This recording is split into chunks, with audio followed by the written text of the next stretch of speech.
Hello, everybody. Yeah, Kaylee, that quote is typical. That could have been from any stream.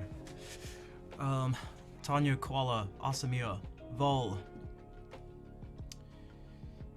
Kaylee, thank you all for being here. And, okay, so now how do we say this? Queer Gun Kelly, is it Jek? Jzik?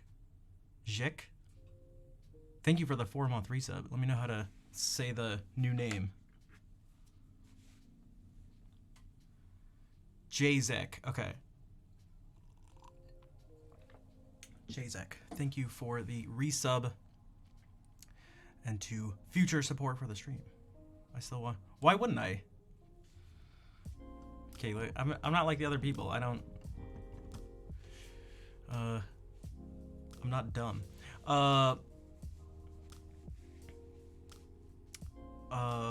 Pointy, what's up? Bonjour. Yaru, hello. How am I today? I'm alright. Again, things have been your fish, goddammit. Hello, Kazi, and type delete. What's up?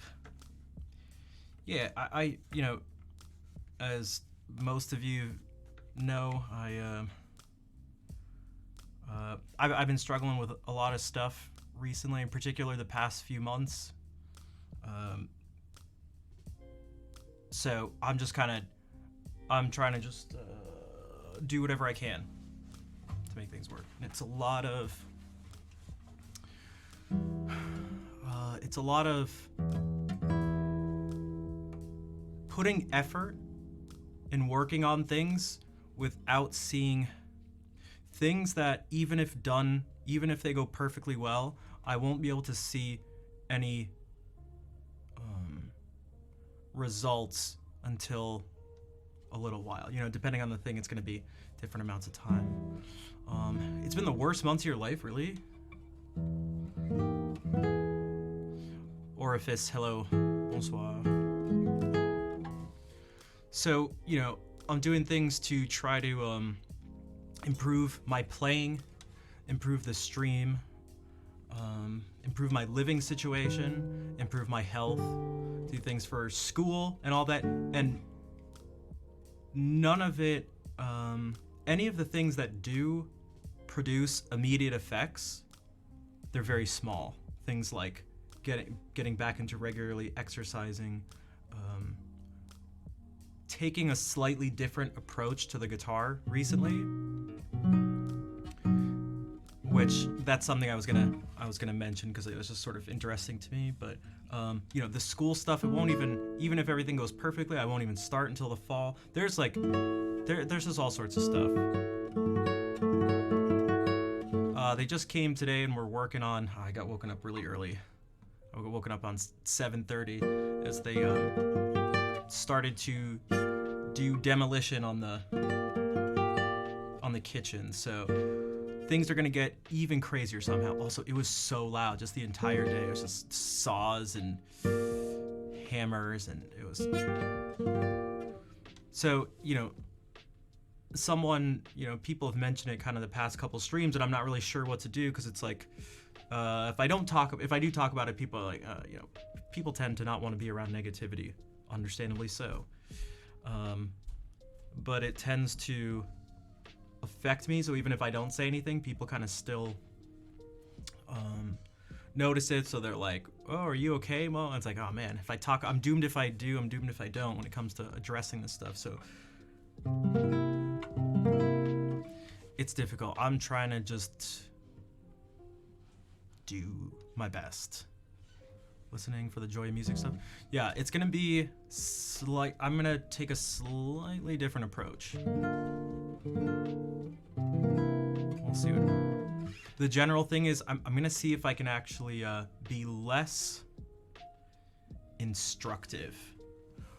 I felt like things were dragging a bit, so I want to, strangely enough, not explore so many possibilities. So I was trying to, the past couple times I've been trying to almost show people, almost as if the focus is on whoever is watching and listening. Flay, what's up? How's it going? Personally, I feel like it's just negative. Yeah, I mean, I don't think so either. I will actually I know like if something not I mentioned this a while back that I stopped talking about like everyone should just be positive and stuff. It's like it never really sat well with me, but I wasn't exactly sure why, and I think I know why now. What I think I was really asking for and reaching for was for people to be considerate, respectful, and honest and genuine. Those don't necessarily need to be positive. Yo, Tangy, what's up? From the other side of the screen? Wait, I see him too. He's in that little box. I'm pretty harmless.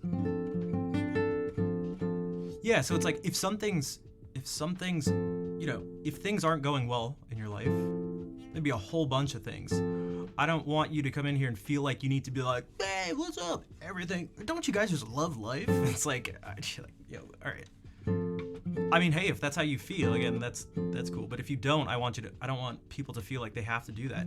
I know I don't like doing that. I can't do it, even if I try. You guys have seen it. I can't do it. Now that also means like, you know, sort of not directly related to this, but it means like you don't have to try to be someone you're not. Like you don't have to be super active in the stream. You don't have to be the funny person in the stream. You don't have to be the person that you know, donates $1 million and stuff like that. Like there are people who kind of fit different roles, and like that's what you would expect anyway. Am I too hard on myself? In certain ways, I'm definitely very hard on myself, and that's a whole thing we could get into. But yeah. But this is still a little different. This is regardless of whether I'm difficult or not on myself. Like the past couple streams, I haven't felt very good, so I've just been playing and both. The intro thing is still going. The intro is still going. Hey, Kayla. Kayla, what's up? Thank you for the raid. What were you playing today? Wait, are you doing more like newer Final Fantasy stuff? Aaron, what's up? Ja, how's it going? Here, let me play here, let me play some music, because I've just been I was talking about how life's been a bit of a struggle recently, although I'm sure some of you can hope all's well. It's shaky. Things are a little shaky right now. You're on 10. Okay, gotcha. That's what I thought. I never played it. I beat 1, 4, 6, 7, 8, 9, and 15. Thanks, Kayla. I really should play 10 because I've heard like awesome things about 10. Yo, Kazi, thank you for the $30. I almost said 30 bits. Very different. Wait, what is TB Angel?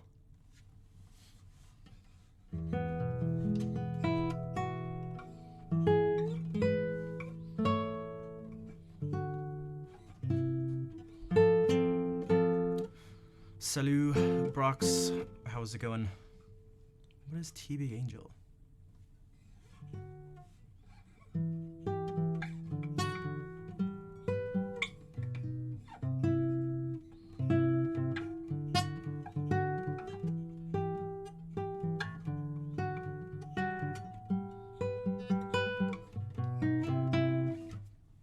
For the people who don't know, I've been doing I've formalized how like some of the requests go. Like I love improvising, and I've made it so you can give me something to improvise on. It could be a chord progression, a set of notes, a character from something, a setting, it literally anything, a word. So I'm trying to figure out TB Angel. I don't know what this is, but I'll play. Kazi, let me know.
Bonsoir, Airwield. What's up?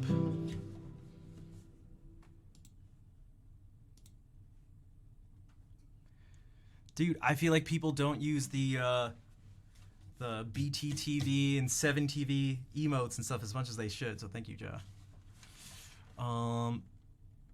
Shinobi, what's up? Nice to see you. Thanks for the claps, everybody. Maybe I can do something centered. It was Yasunori Mitsuda's birthday a couple days ago. He's the person who wrote the music. This second piece I just played from Chrono Trigger, also Chrono Cross, Legend of Mana, Xenogears, some of my favorite video game music ever. And I was gonna do something special yesterday, but I felt physically like terrible. I did not feel good. So maybe we can do something a little later too. Who knows? Okay, think of Radiohead's No Surprises and mash it with Dallon's Flow My Tears. Do I know No Surprises? I'm gonna listen to it just for a second to see. Oops. And I'm actually gonna mute it so that it doesn't mess with YouTube, copyright stuff, because this is going to be very popular. So I'm gonna be listening to something, but you won't hear it for just a second. Oh, I know this. Okay. No, it's all good. I just didn't know it was called this, yeah. Which is so much of what I do. There's people's names. I'll recognize faces more than names. Melodies more than lyrics. The songs overall more so than the names. Stuff like that, so.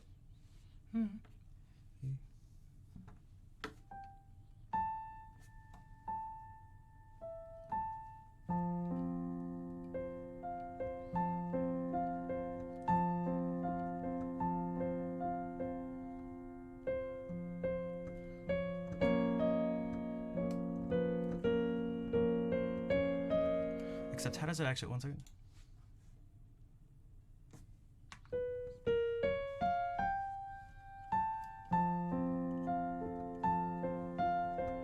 I want to know.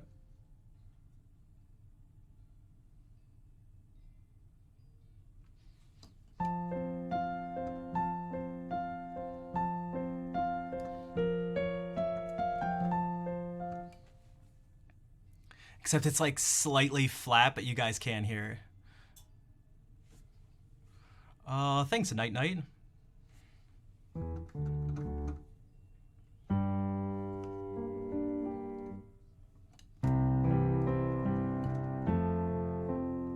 My God, it's making my head explode.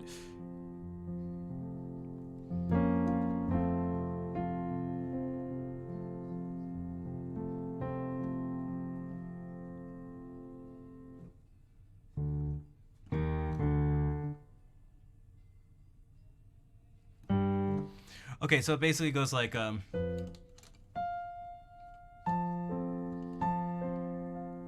hey, what's up, Napsukachi?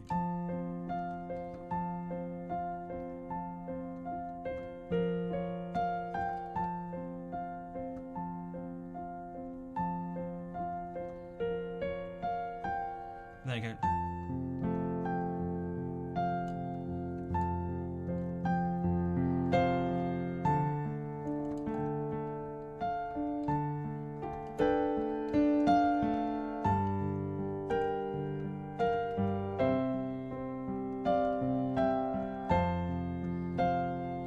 I just want to hear.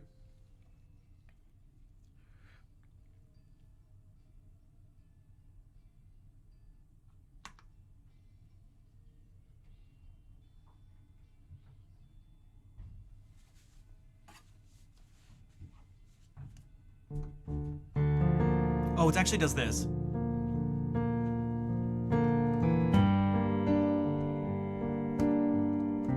And this one does move twice as fast.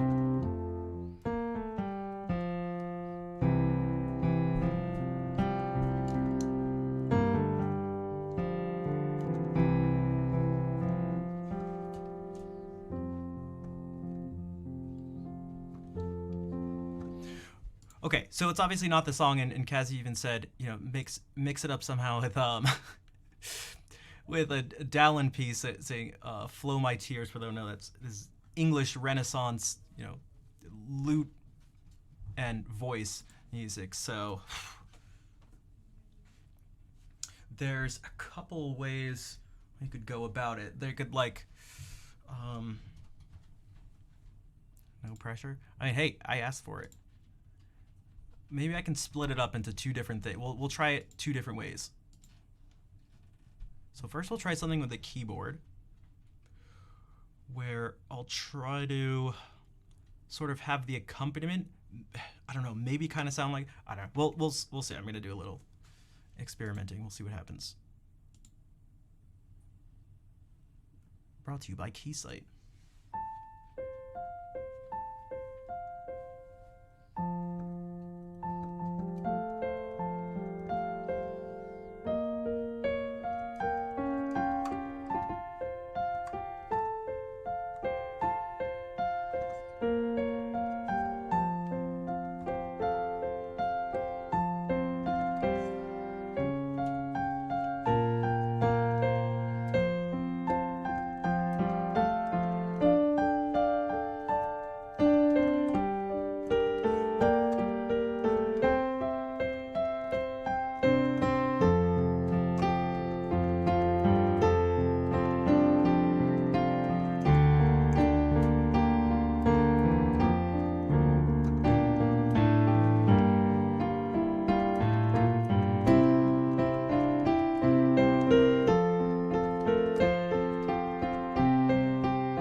realized I didn't mute the mic and I also didn't put on the reverb, but it was too late partway through.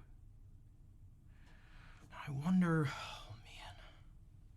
And thanks for the claps. And Cassie, thank you again for the donation.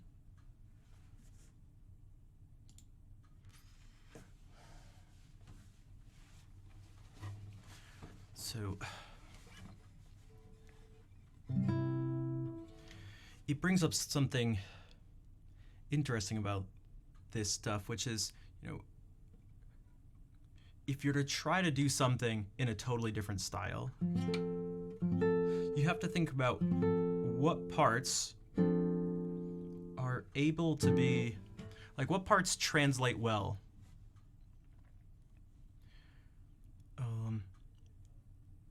Because some things can just be sort of out of the style. Doing this initial chord progression, you're very welcome, Kazi. And thanks, Koala. This is something pretty common for us. Face setbacks. Oh, no, that's like, so we just use that to mean, when something difficult happens in your life that you were trying to make progress on something. Yeah. Experience defeats. Yeah. And you have to. Maybe you wanted to do something where you needed to make more money and you were going out and looking for jobs and you got rejected. You didn't get accepted for like a bunch of different positions that you applied for. Those would be a series of setbacks. You cry at. You weren't the only person who responded that way. Gotta get some sleep. All right, go for it, Koala. Thank you for being here and hanging out for a bit.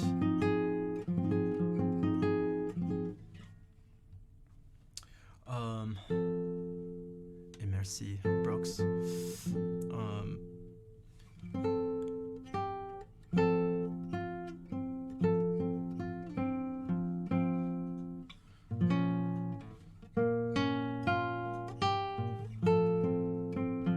So you can try to change the texture a bit. We kind of have to have the melody.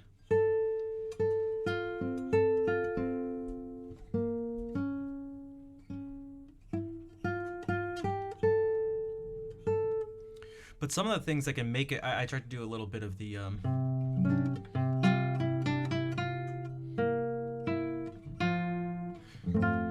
do those I should have maybe even done it.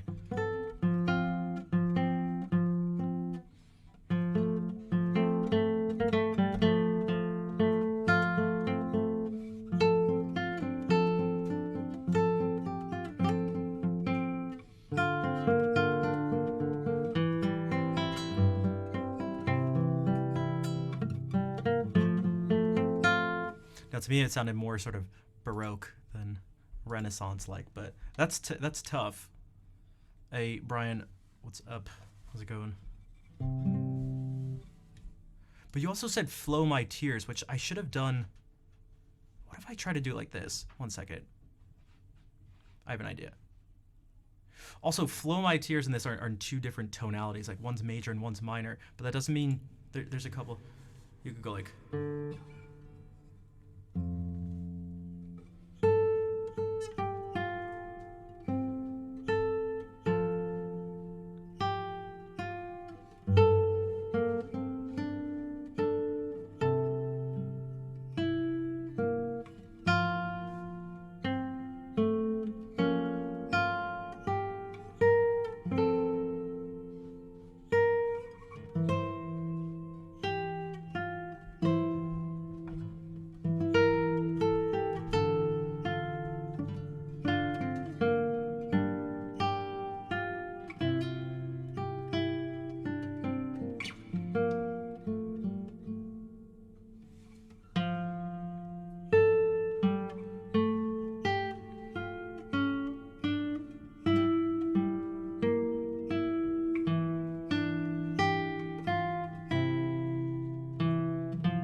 or something.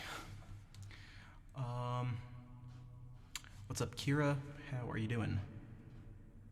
Had to deal with snow stuff. How much did you get? Because we didn't get that much. Like, it was snowing pretty heavy for a while, but just for, I don't know, for not too long. Although it did end up being like, I feel like particularly slippery.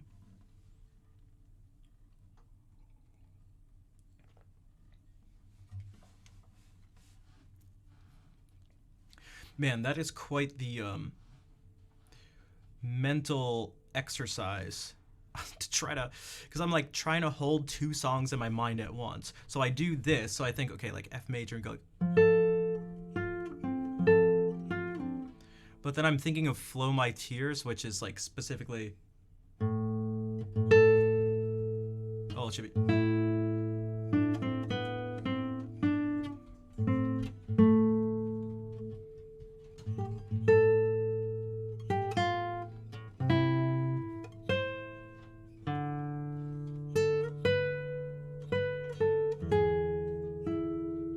So it's like, what elements of that? You can't pick the harmony because that doesn't really work, and we can't use the melody. So like, what other aspects of it?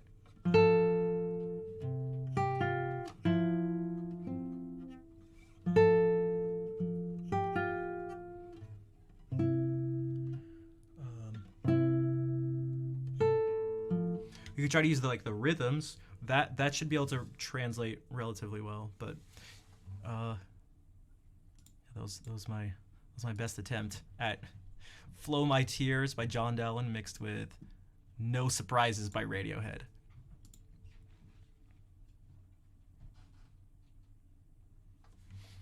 One of the things I mentioned towards the beginning of the stream that I've been trying sort of like a new exercise with playing, not like a technical exercise. Dwaylen, what's up? Nice to see you. I was watching a thing on Tonebase. If you guys don't know what that is, it's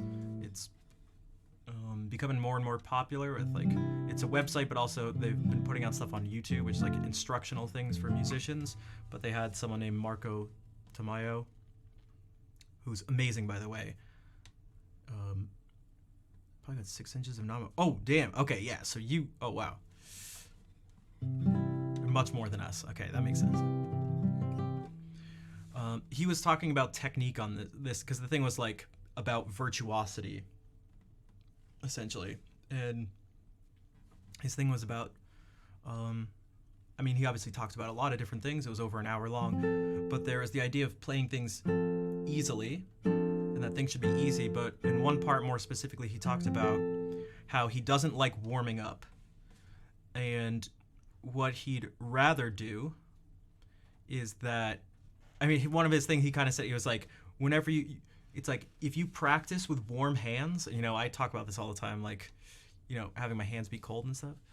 So this is partly like embracing that. He's like, your hands on stage are always cold.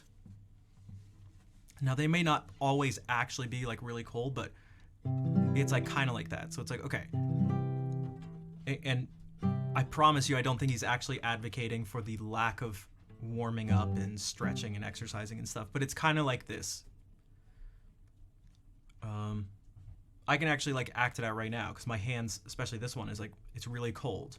Okay, so something I physically struggle with. Am I able to kind of solve that if my hand is just actually relaxed enough, even though it's cold and not as sort of like limber as it should be? Maybe it's like this type of stretch thing. Or even something being played really fast.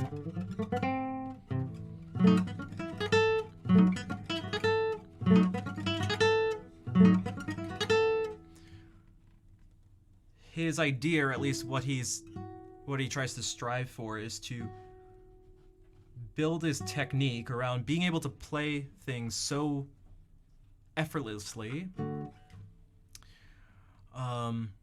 that it almost doesn't matter if your hands are cold or not. Like that you're doing so little.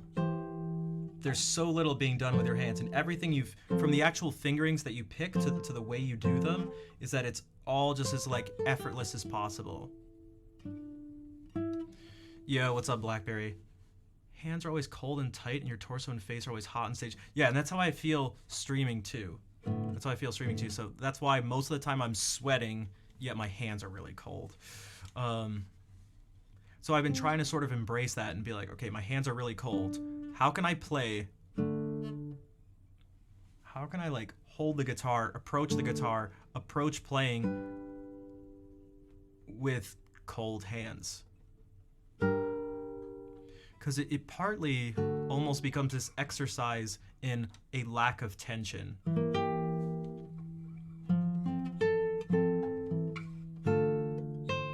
Like, I really just have to have my hands feel as close to this as possible.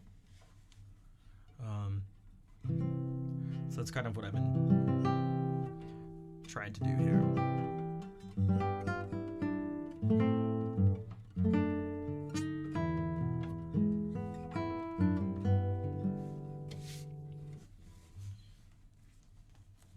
So, what if we do some actual download stuff?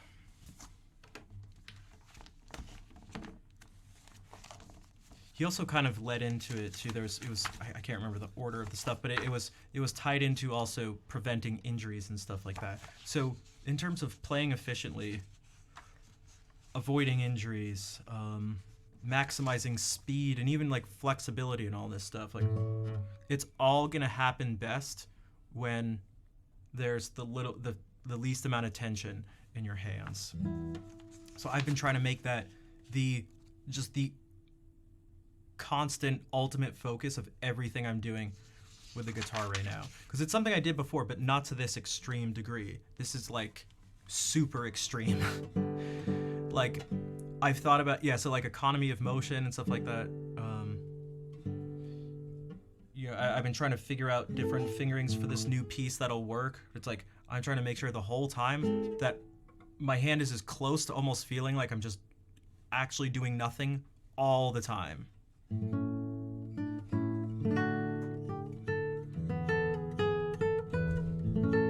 Which is a little strange to maybe explain to a certain degree, because I can't actually show it. I can only show really extreme things where like this isn't tight, but like this is.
That was Tarleton's Resurrection.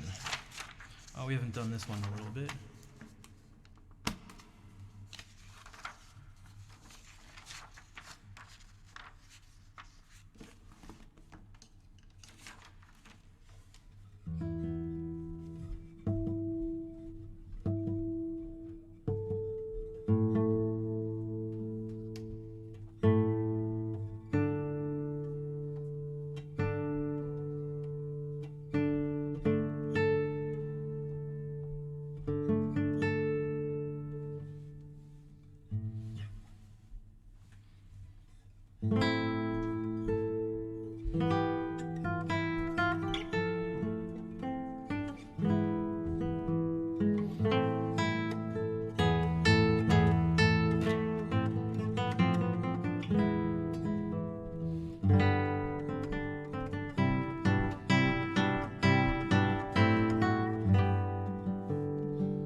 Cadet Caribou, I cannot. I can play a lot of other stuff.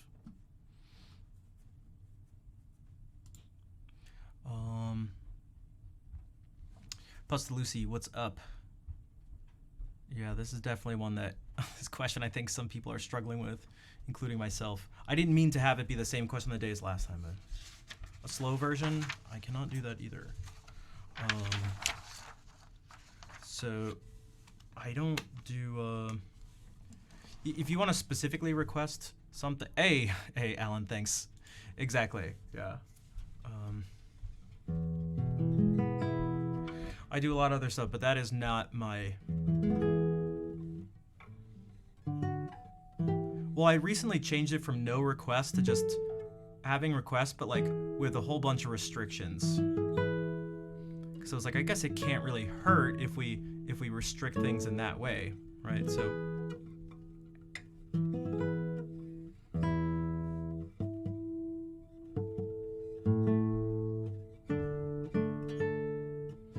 like sort of in a certain sense, worst comes to worst, no one requests anything because they don't want to hear any of those songs or pay anything for it. Then we'd just be back where we were anyway. So with just there being no requests. So I figured I might as well try to do that. And then the improvisation thing, which again, I was doing them anyway. So might as well. I'm trying to put some, and this is why I'm trying to put some control in the hands of the people who are listening and stuff. But like, this is not a place for, I don't know, playing Take On Me. But although we could turn it into some sort of improv thing. Like I could definitely do a slow version of some form of a slow version of Take On Me.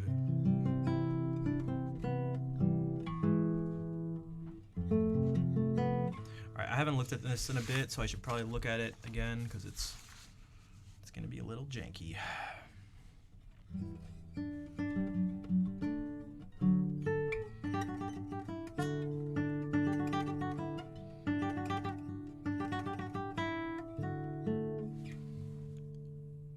I should probably do it a little slower, but I kind of don't want to because it's just not the same, but...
Alan, thank you for the 10 gift subs. It went to a few regulars, which is always nice to see.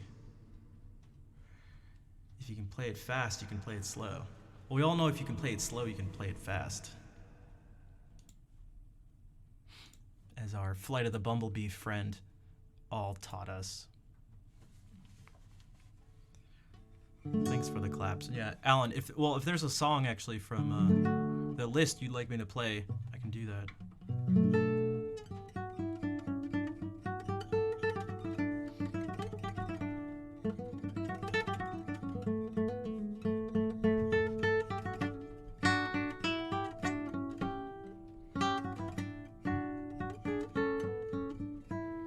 Green sleeves it? We can do it. We'll green sleeves it up. I'll try to do a few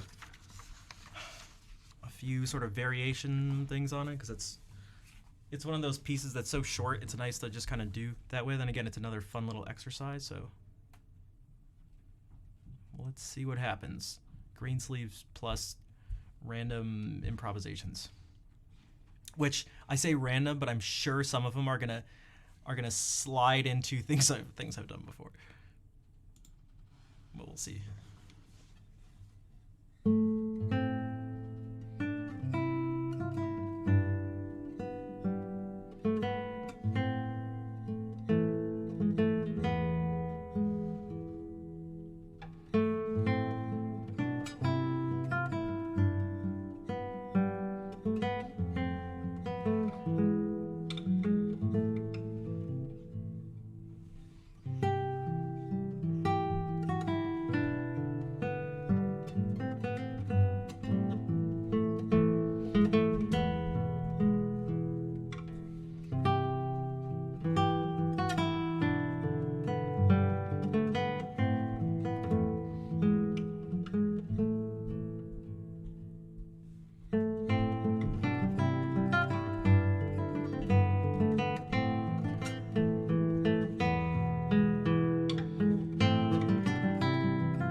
Yo, Rich, how are you doing? I appreciate you always coming in with the love. And Alan, thank you again for the 10 gift subs that made that possible. So what that was, Wall, what's up? Nice to see you. It definitely sounded Skyrim Bard Song-esque, but it was Green Sleeves, and then I improvised some variations on it. Some of them were new, some of them I'd basically done before. Chocomint coming in with what's now becoming the Chocomint classic, coming out of Lurk with just some claps. I appreciate it. And Fluffy, how are you doing? I don't know, the devil doesn't bargain for me.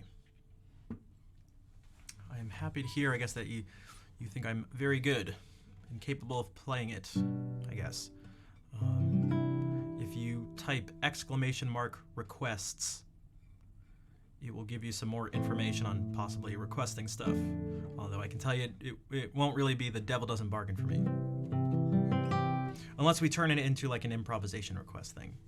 In which case, yeah.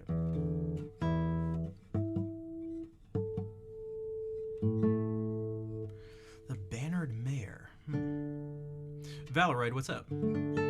Yeah, I tried to overemphasize the S on requests, because !request does that, but !requests tells you how to actually request. I don't know if you guys have a better way of doing it. It's all good. Yeah, see how it's like, see how different of a thing that is?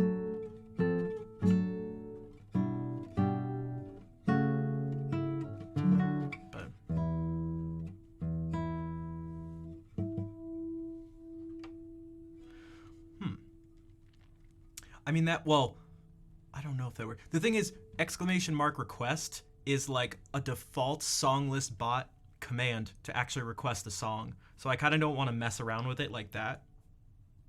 But yeah, maybe for to bring up the thing, the second one that just came out, maybe !RQ, so then it doesn't get confused.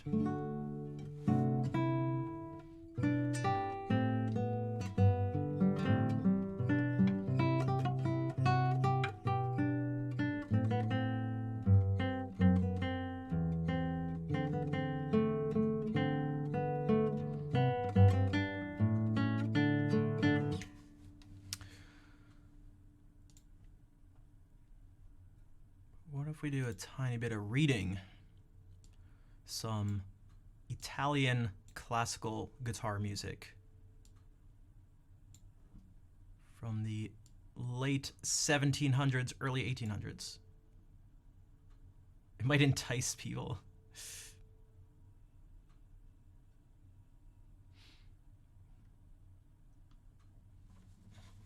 Did I do this one?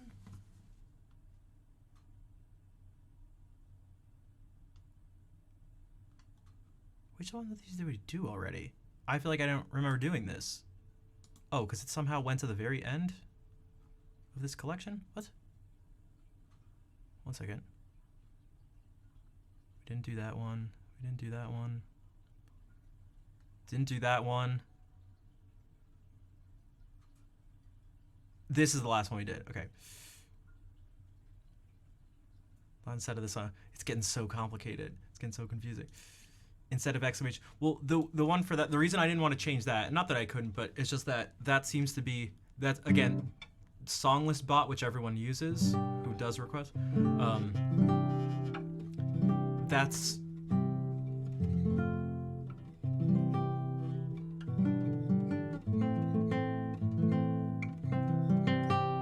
yeah, I feel like most people don't even use !request. I just know that it's one of the default one of the default commands for songless bot to actually request the song.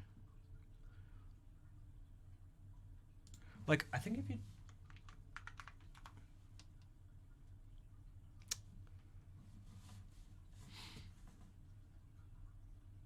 Yeah. I don't know. I'll think of something, but...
This is all sight reading, by the way, so I've never heard or played these pieces before.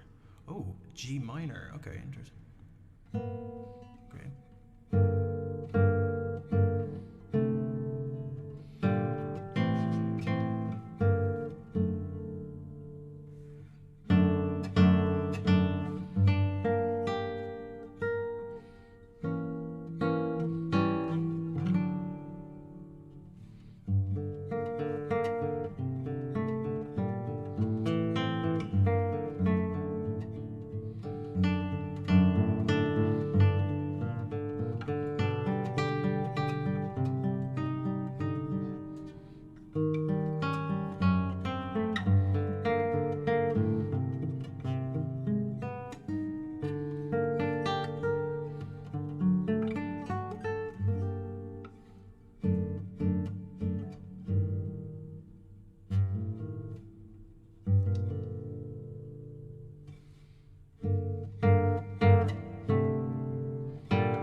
Carulli piece you started? Yeah, I definitely get Giuliani and Carulli mixed up. In fact, the song you were trying to figure out, Vol mentioned it to me, and I was like, I don't know, but it's got to be Carulli or Giuliani.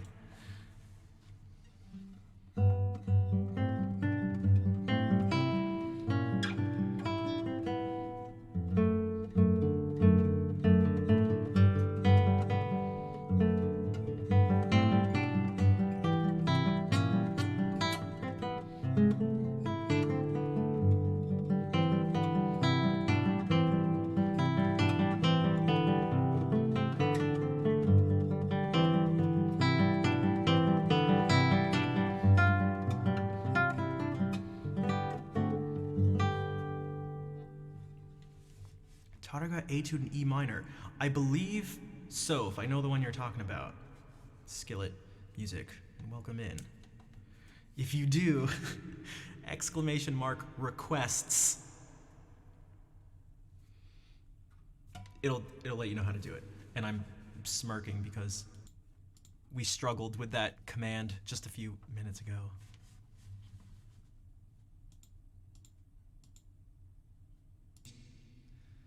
Thanks, Count.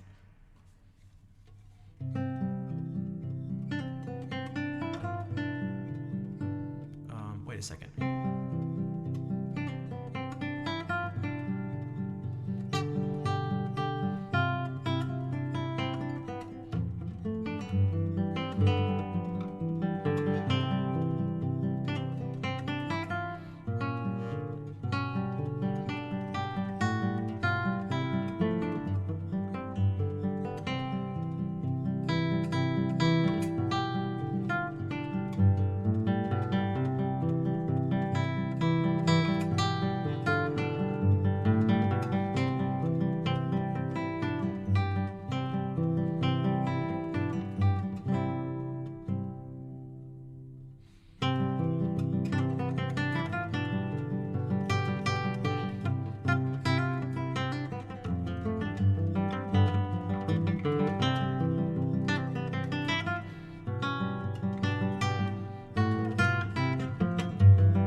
Oh, I could do Asturias as well, if you want, yeah.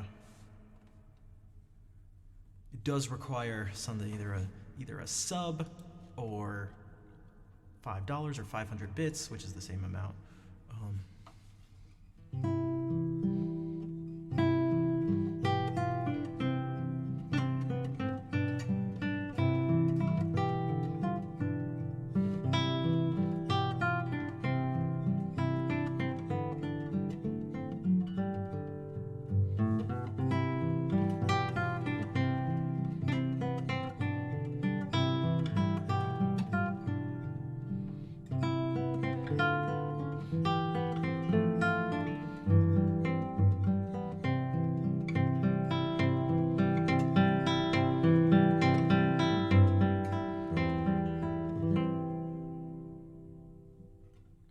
That's right, it does do that, Elfin. Also, hey, if your mom hadn't called, you ready for the beauty of music? We'll be doing that in a little bit. Hey, Alan, thank you for gifting that sub to Skillet. I guess if Skillet, maybe can't afford a sub or something like that, we could perhaps transfer over that subscription to them.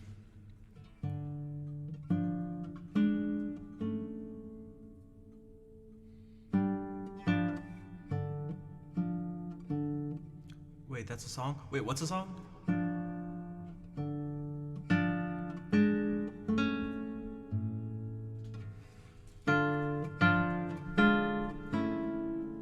This is kind of reminding me of one of Sora's studies. Not anymore.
Oh, so like the Joy of Music thing I'm doing, no, that's not a song. I was talking about Skillet wanting to hear Asturias.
Hmm.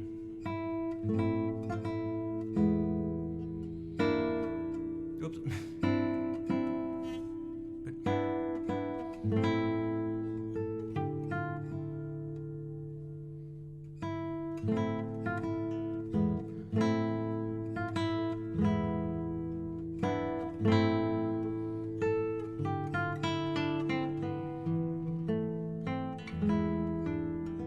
this should definitely be faster.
So I don't know if this person's still here. I don't know if Skillet left. Again, I get the impression that most people leave once they see that I don't have a song or that they have to pay.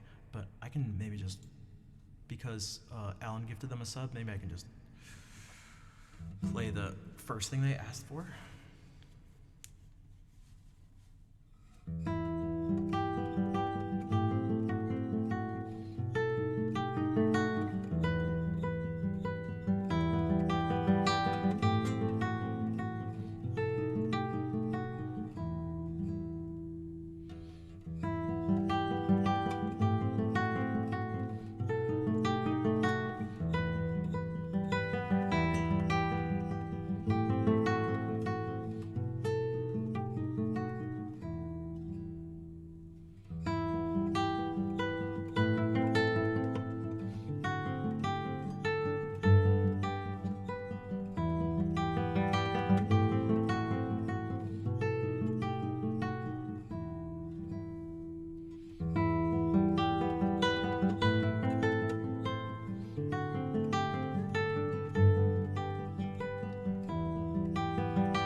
Short and sweet.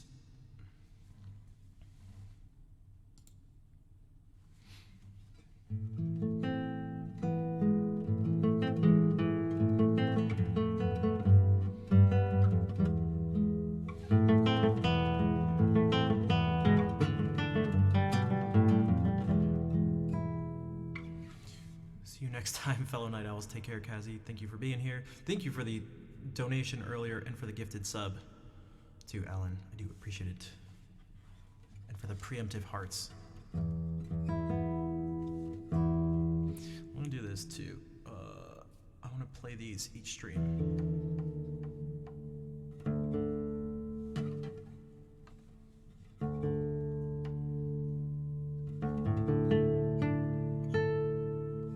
This is the first movement of Manuel Ponce's third guitar sonata.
Yo, Maddie, thank you for the raid. Again, I feel like you brought people over relatively recently. I appreciate it though. Welcome in, everyone. Rom House, hello. And my Oho lady. Thank you for the Prime sub for 9 months. This is a piece that I've been working on. I just started relatively recently, like a month or so ago. You have no sense of time. Yeah, I'm usually pretty bad with it. I don't know about you, but I try to like, I typically try to spread it out. If someone's having like a stream anniversary partner thing, celebration, or birthday and stuff like that, I'll sort of go, I'll sort of move away from the default, raid the person who I rated, who it's been the longest, and I tend to raid that person, but yeah.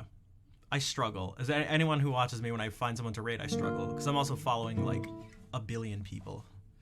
But Jose, what's up?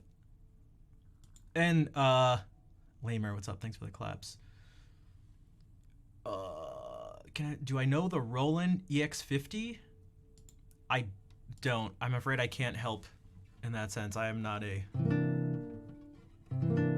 keyboard expert by any means. I apologize.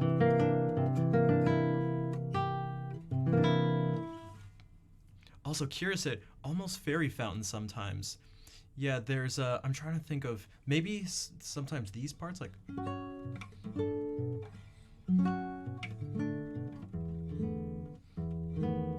It sounds kind of fairy-like, maybe. I still really like this part the most.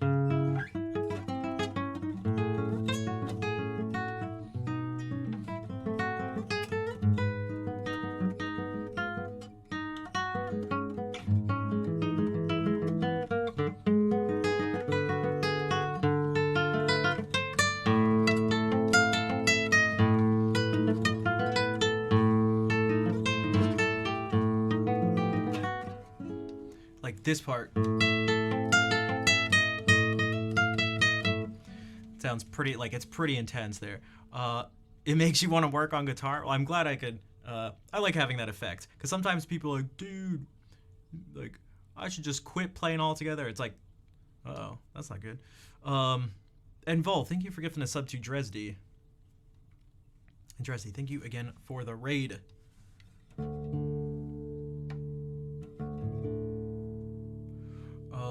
What if we do... Well, what if we tune the...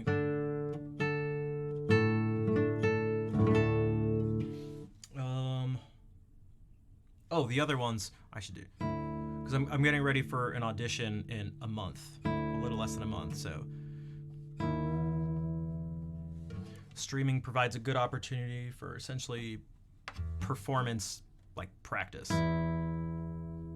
It's obviously not exactly the same, but...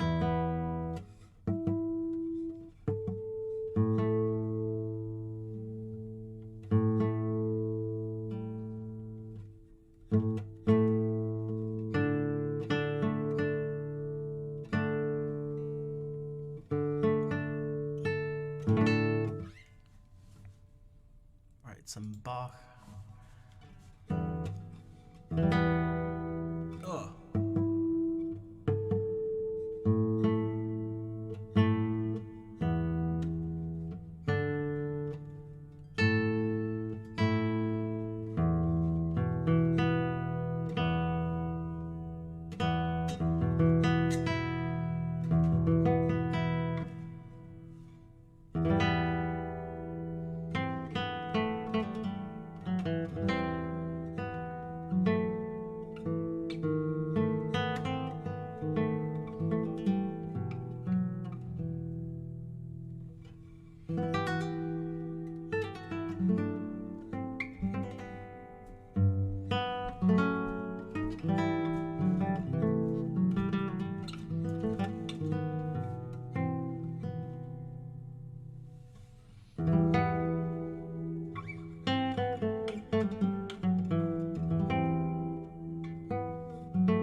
Bonsoir, le griot.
It's still this thing.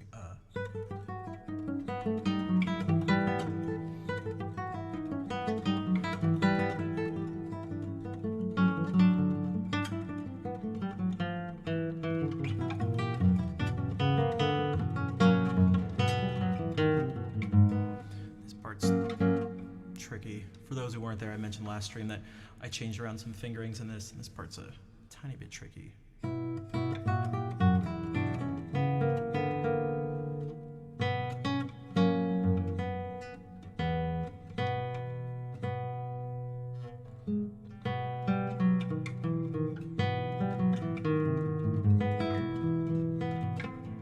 This part was better.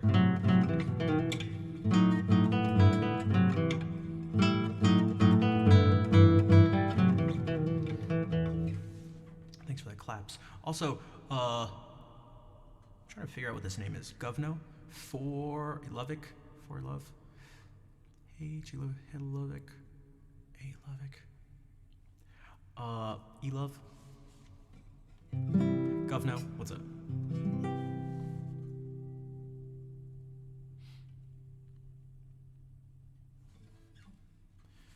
And then this is the other piece I'll be playing.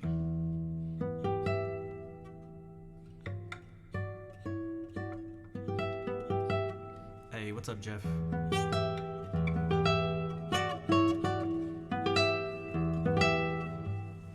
That sound just always reminds me of Kingdom Hearts.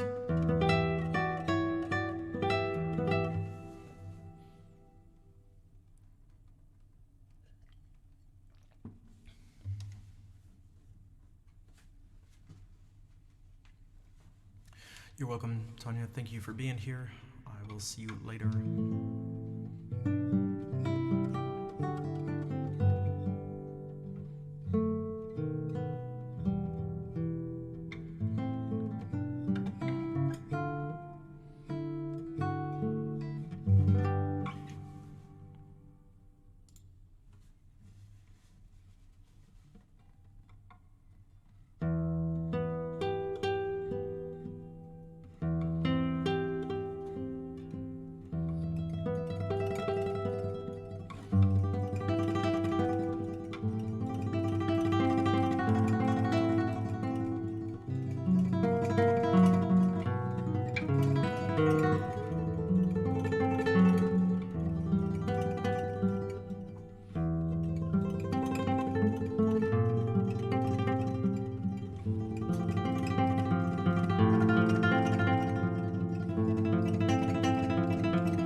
Thanks for the claps, Wall.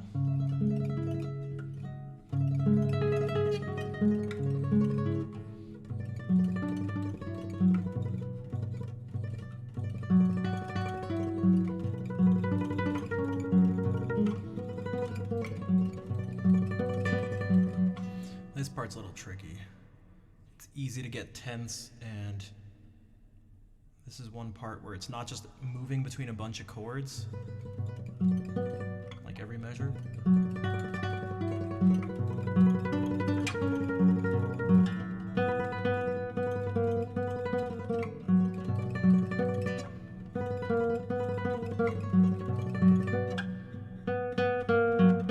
Like the bass is doing that.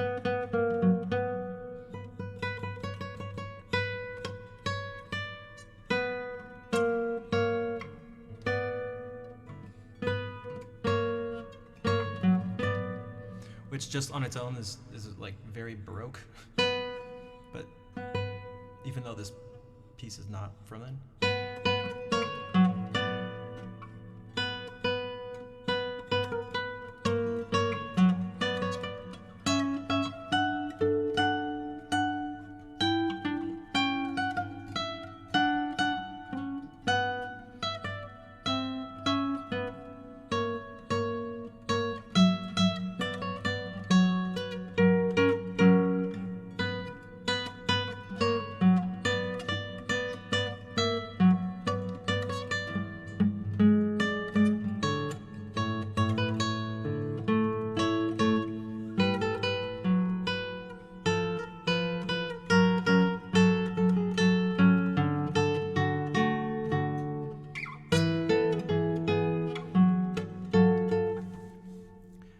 Go to troubleshooting and analyze, try harder, or just give up and find something else? Yeah, 'cause that's something, it's like, the question is pretty vague, so it definitely depends on the nature of the setback for sure. And then there's also, what do you do? Like, what do you want to do versus sometimes what do you actually end up doing, which is probably a lot of times less than ideal and not what you would have wanted, but at least for me, I noticed.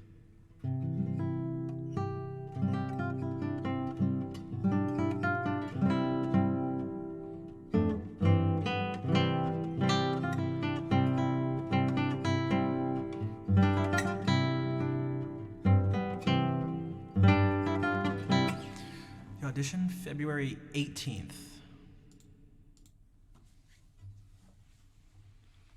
Is the effort of getting the thing worth the effort? Yeah, how important is it in your life? Like, it depends on the priorities, the degree to which you've been set back, what are other things going on in life. There's all sorts of stuff. Life is complicated and messy.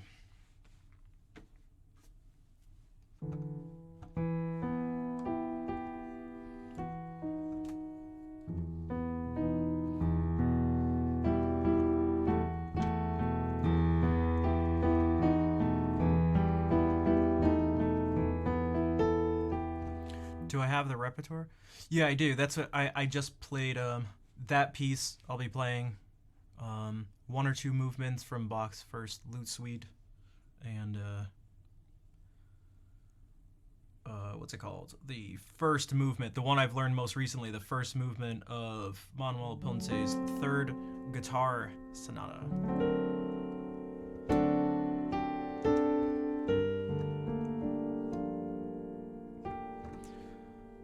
Love setbacks put you on the ground way more than job or school setbacks.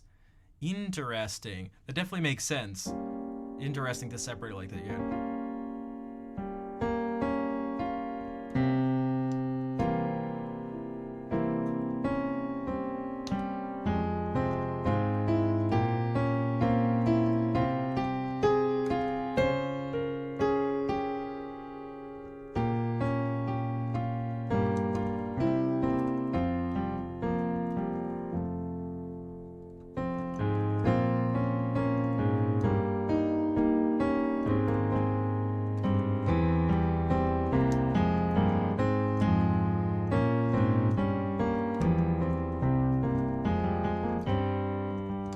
If I had to choose and compare, I prefer playing the guitar or piano. Man, it's so tough. They each have their strengths and weaknesses.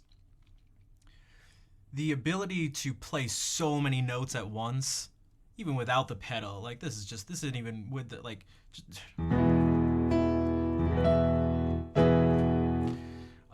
but then when you include that, and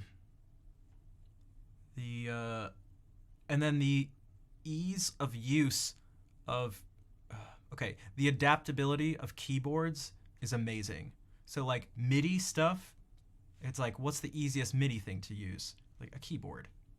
And even these keyboards, even if you're not using it for MIDI purposes, it's still, I can just do this and like,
can I write a song for your girlfriend?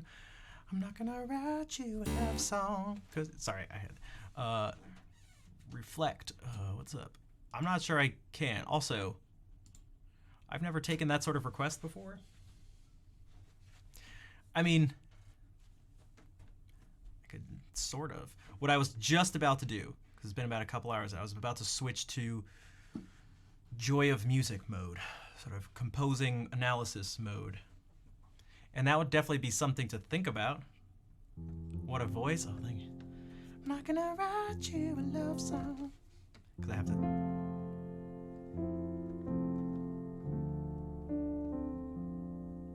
And it would depend on, because these things are important. Write a song for your girlfriend because you still love her. What's the feeling about it? Is it just like, Is that is it? Is it just like straight up love? Is there any tension? Is there anything wrong that's going on? Is it just nice and happy? Is it like, should it be like upbeat?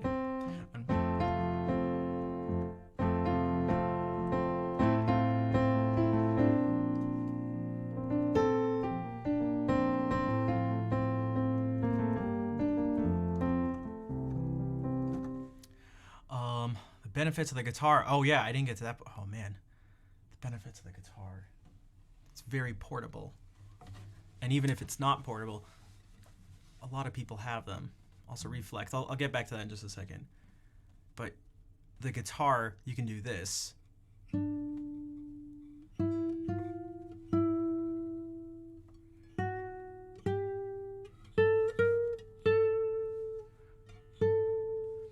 The feeling for me, and this.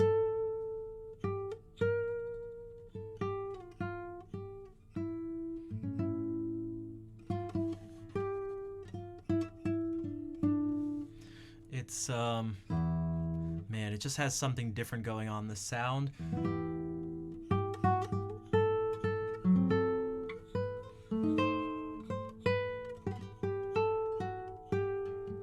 the tremolo. Yeah, some people can do there's a thing you can do on the piano where you do this. With my nails, it's the worst thing ever. I've never.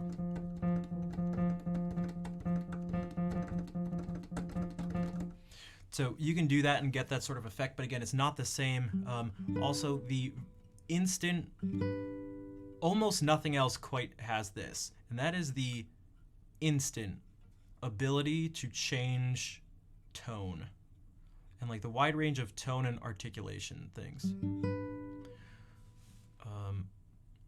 Organ has, you can maybe say a wider range of things, although the possibilities are, if you were to sort of calculate it, it depends on the organ too. There's a lot of different possibilities. They're discrete. It's like the change in tone is, I don't know, digital in a certain sense. You either the sound is coming through a particular set of pipes or it's not. And so there's an off-on aspect to it. This, just this.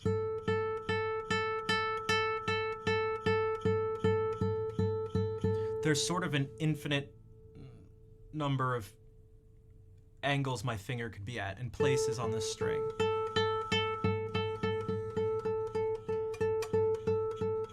So it's different in that sense. So the guitar, and so the human voice is the ultimate in terms of tonal variety, instant tonal variety and control and stuff. But you can only play one note. Also have a good stream. All right, take care.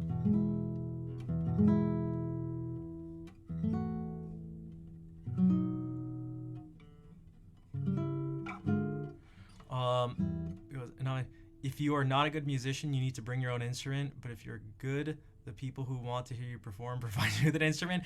Yeah, sometimes if not, that's why I hate asking for an instrument. Oh man.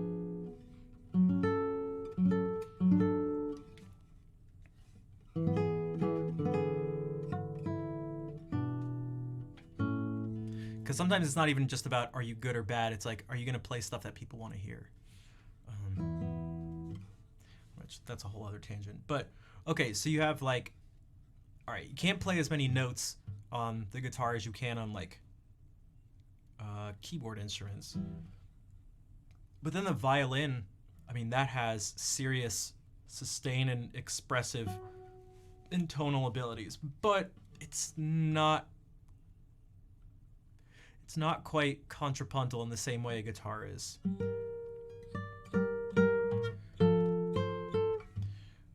Although you can play quadruple stops and stuff like that is possible. You can do that. So there's kind of like, the guitar can sort of be this, in this sense, this happy medium between contrapuntal abilities, capabilities, and tonal abilities to change tone on the fly. Good morning, Hartmut. How's it going?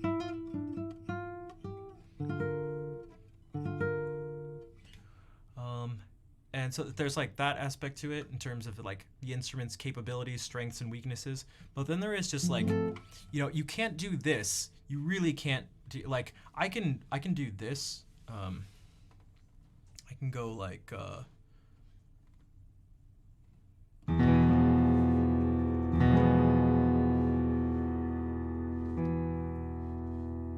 But that's not the same as going like.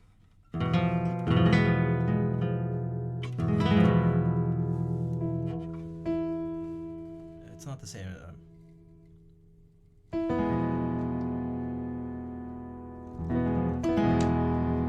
It's just not the same as.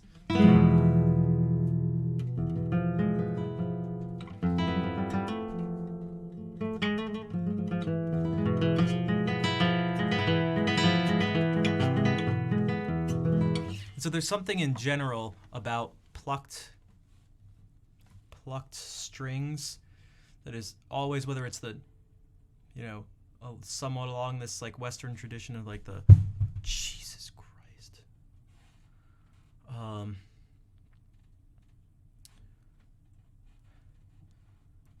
Sorry. If we have like the lute, viola, guitar. There's things like the oud. I don't know. There's all sorts of instruments that can be plucked, and there's just something about them. Good evening, Captain. How's it going?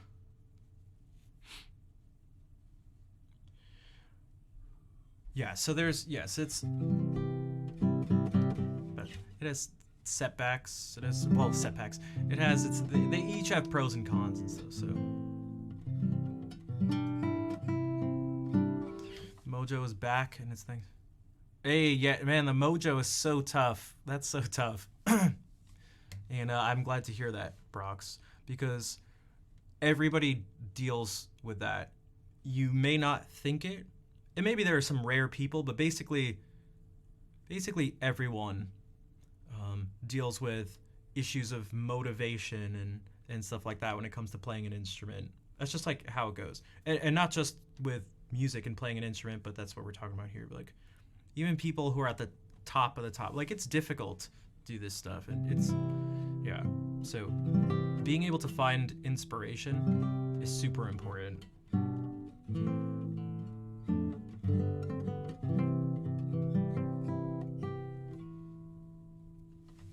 I was gonna talk about that person's girlfriend thing, but haptically speaking, interesting. I guess there is that. That's in terms of the haptics. I guess that's part of what I was thinking about when it comes to like actually playing. Like for me, I'm very particular about the feel of playing. So.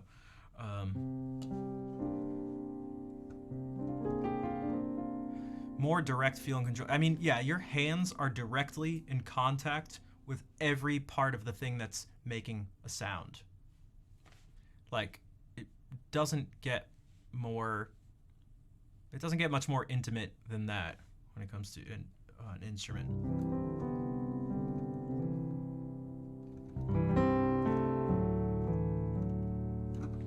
So the sensitivity is really high. The volume's pretty low and stuff. Everything's kind of like this for the most part, but the sensitivity, you have to like go down in like that, and it, the world is kind of big, but you have to sort of like dive in a little bit first. Or maybe the world isn't big, it's just incredibly detailed and nuanced. So, yeah. Okay, so that being said, time to move to the piano, because another thing that I didn't mention is how I feel like the piano is close. Why is the volume so low? I don't know, I felt like it's kind of...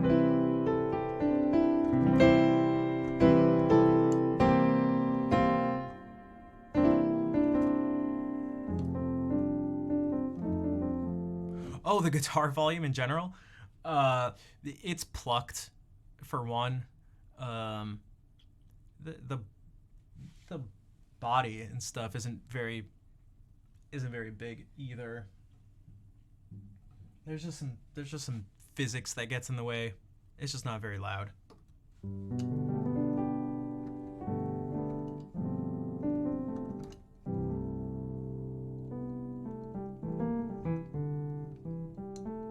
That's right. Yeah, exactly. It's just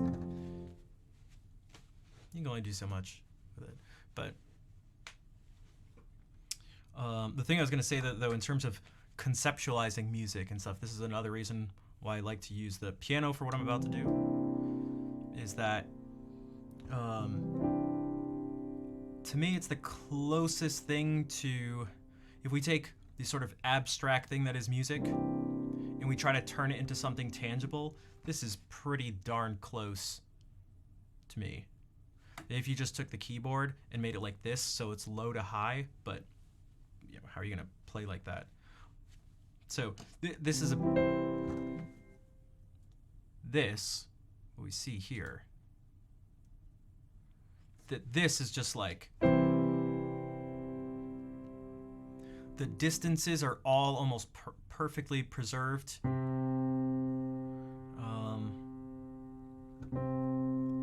Where this major second is never going to be smaller than like a third, for example. Like it just doesn't matter where it is. So that's not the case on the guitar. Sometimes the exact same note or one like this can be a huge stretch, whereas this can be right next to each other. Like the physical distance is really close and this one's really far away, and that does not match up at all with this. But this is like, there's sort of like a one-to-one correlation and like representation of like pitch to what you see here. It's just like mapped out. Sort of also how our ears and brain process things.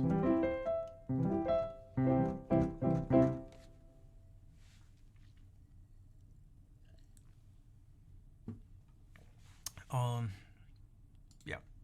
And then also, again, if I want to do this and go like, oh, we can talk about like how to play music and stuff and how to write music. I mean, this is just so, being able to have this program here where I can just play this stuff and it shows up like this and it's easy to see. The guitar is strange. I don't think the guitar is very intuitive. It's intuitive in terms of half steps, because like just every fret is a half step. But that's not the best way, I don't think, to try to conceptualize music in general in terms of half notes. It's just like, it's so inefficient and it just misses basically everything. But between strings, I mean, yeah, but well, actually, even between strings, the difference in even the strings from one to the next aren't exactly the same. Even that's not consistent. But so it's, yeah, it's messy. Okay.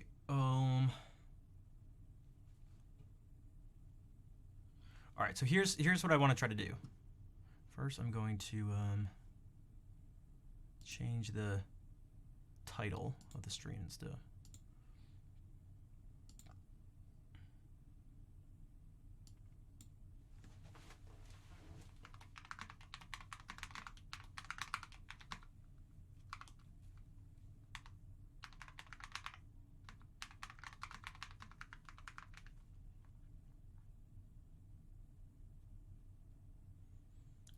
What should I put as the title? What would make people want to watch?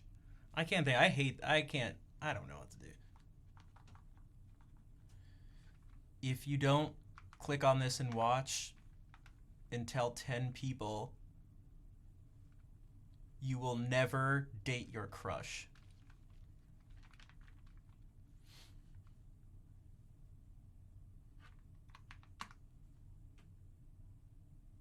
Hey, yo, Andy, what's up? You will have bad luck for 7 years unless you forward this email to 10 other people in the next 5 minutes.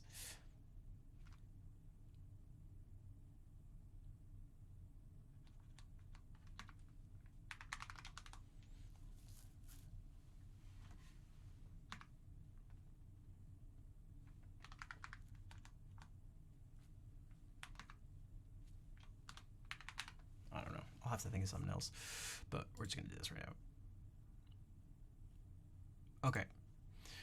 So what I wanted to do a little differently this time is not take so much time to explain things, which may seem somewhat counterintuitive at first, but like, is just essentially go through the process, just show the process. Just do as much, just showing the process. So going through it, but not going through as many, like not pausing as much and not going through as many of the potential things that we could do, but this is partly for myself. So if someone would like to follow along, you can click on that and it should give you all the basic stuff you need right now. Very simple. You have, let me get the this set up right. Okay. So you have, if you need a piano, sort of janky, but it's better than nothing. Yeah, we're just gonna talk about some happy little half steps, whole steps. So we got the layout of the piano here. If you need to know the notes, this tells you what the notes are and what the chords are. We're gonna be doing stuff in C major. And this tells you generally, you can use this as a sort of cut and paste little guide of ways to try out some new chord progressions and stuff like that. Like you literally just plug in these numbers here into this chart and you follow the arrows. These aren't the only possibilities, but they're just some of them. It's a nice way to start. So if you have, with just these things on this one page of this Google Doc, it provides you with actually a lot. Like there's a lot of stuff you can do. Is this a play along game? It can be. You can come up with your own. You can come up with your own thing. Like I'll show you how I'm doing it. I'm gonna show you how I'm doing this, and you can just do the same thing. So it's obviously not gonna sound exactly the same. It doesn't need to be.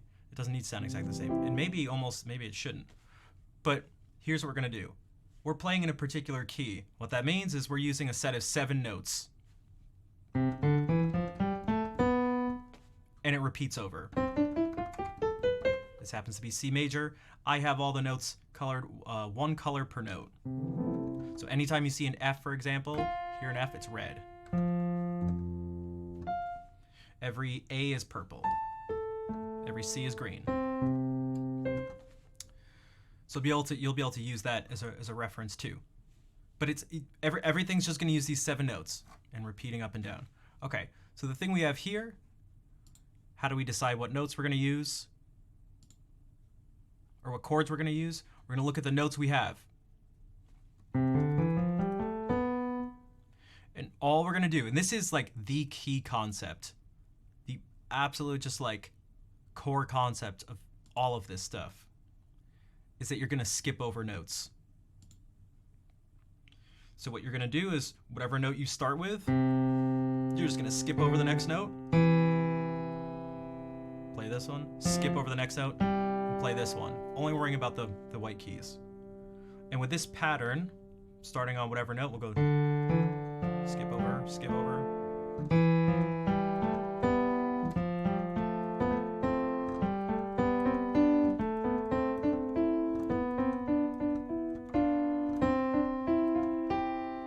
We have all the chords.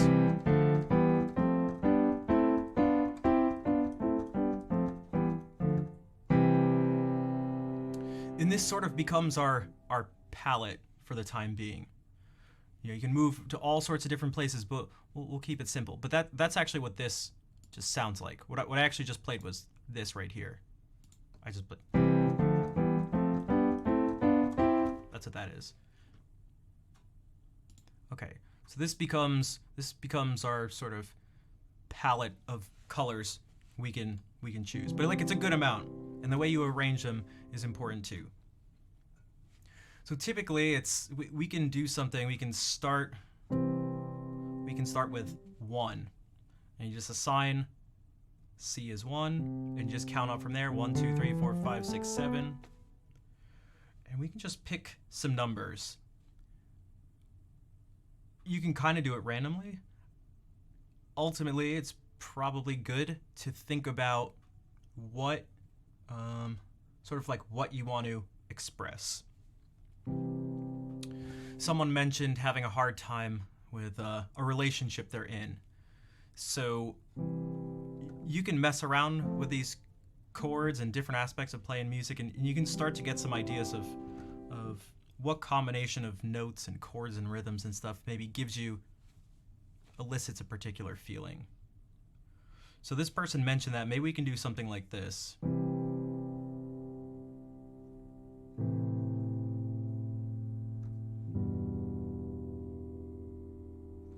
We can take that, we can go 1, 6, 3, 4.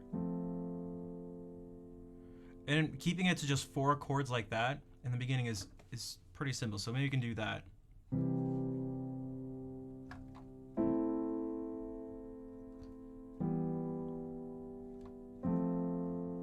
And just have it repeat.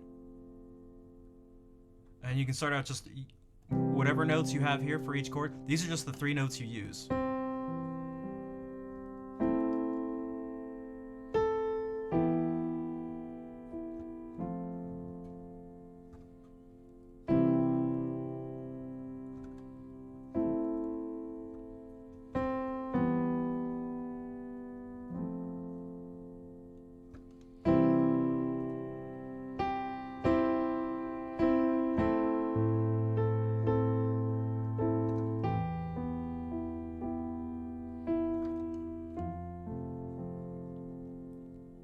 So this to me gives me this feeling of like, okay, we're sort of in a neutral place, but when we drop down to here, it feels kind of dark, and here even darker.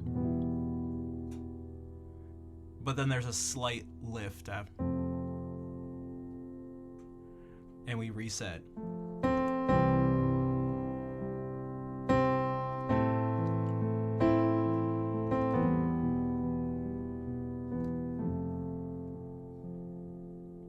And so I'm just using at any one time, you'll only see 3 colors, just 3 notes. They can repeat, but it's just the same 3 notes in 3 colors.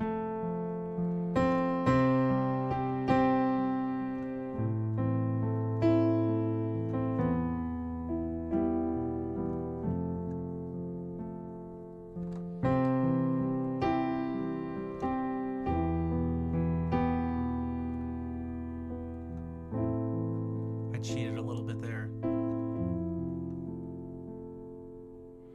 Alternation between major and minor. It does go major, minor, minor, major. So there is kind of that balance between it.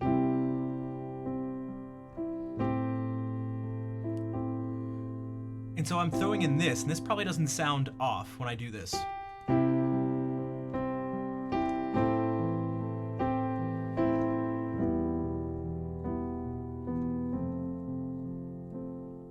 Because what you can do is you can actually keep this pattern that we did.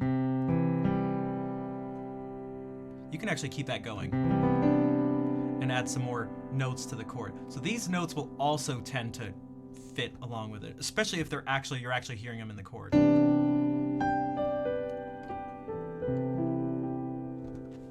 So what I did here, I played this.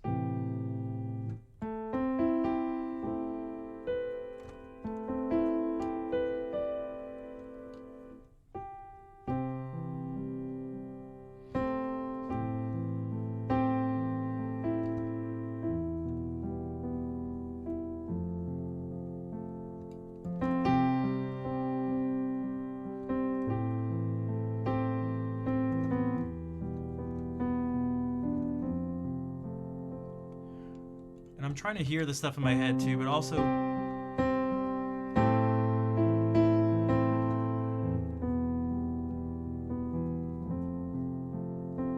just experimenting a little bit around and just seeing what ends up matching with this feeling or this situation we expressed in the beginning.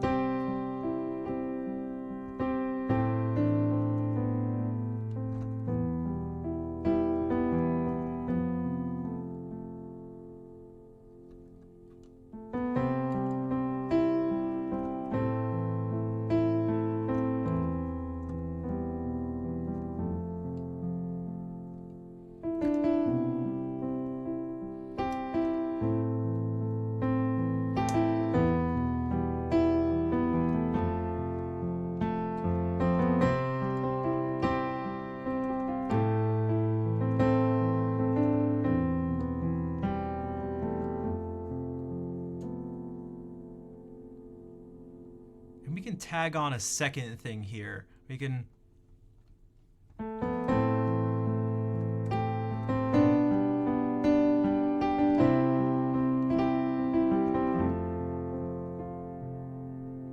and so now the numbers I'm just using are 5, well, we're starting from 4, 5, 6, kind of 7, but actually no.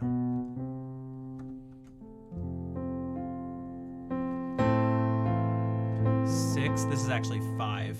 If you look at the notes we use, it's these 3 notes.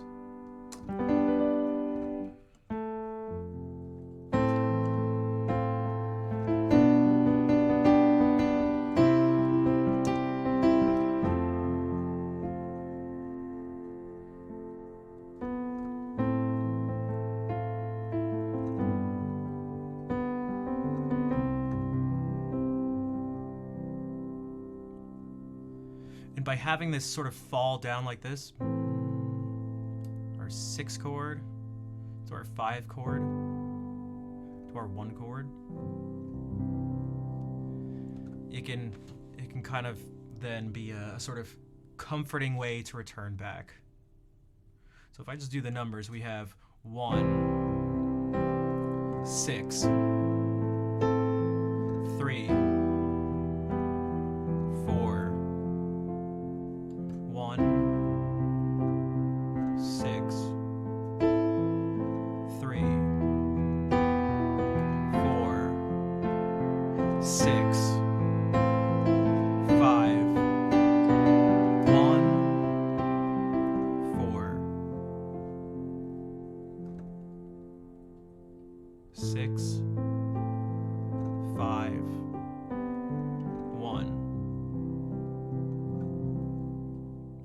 So that's what the whole thing can be based on. Again, those numbers are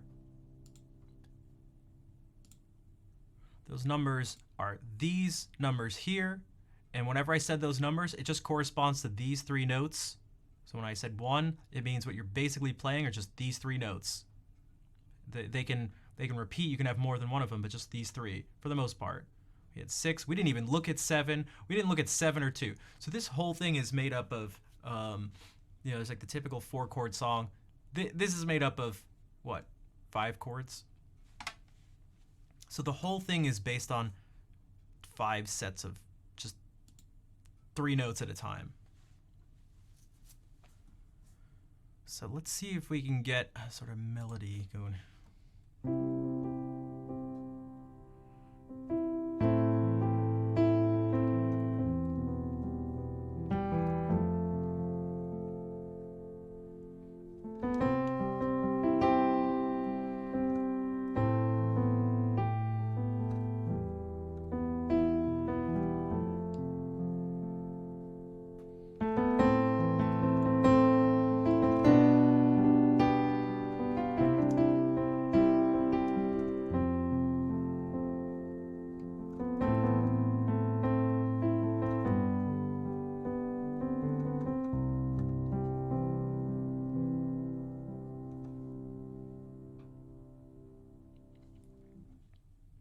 Hello, Balthcast. Bonsoir. Changing F to G and it's Julia from the Beatles. Yeah, it's just, again, this is so... The power of just these few things, like, that's part of the point of this. I want people to see that these things, there are things that are really difficult. This is not one of them. Like, there are things in music that are really difficult. Which is not to say you'll just go, like, you'll listen to this and go, oh, okay, and just, write an amazing song or something. But that's not the point. The point is to see that you have, like, I promise you have the ability to do something like this. Like, if you can count to 7 and have even a few fingers, like, you don't even need 10 fingers. Just have some fingers here.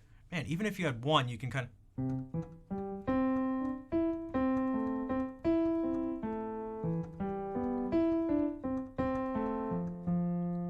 Look, I'm still actually using the same chords. I'm only just playing like 1 note at a time. And so it'll probably be slow. You have to think and be like, which note is this or something?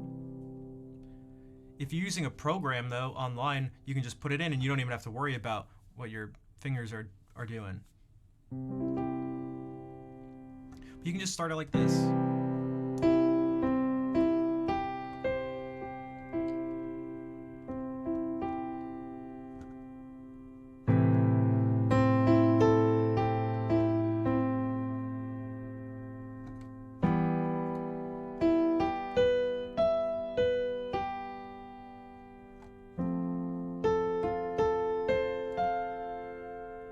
So there's no crazy rhythm or anything, and I just used the notes that were in these chords. But what we can do here, okay, so we have like a basic format. We picked out the notes we're going to use, which is essentially the key we're in, the notes we're going to use. That's like our palette here, our musical palette.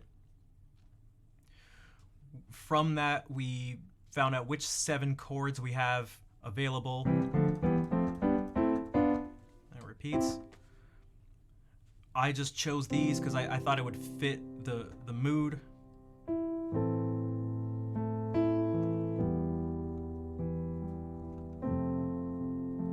then after a while it goes to...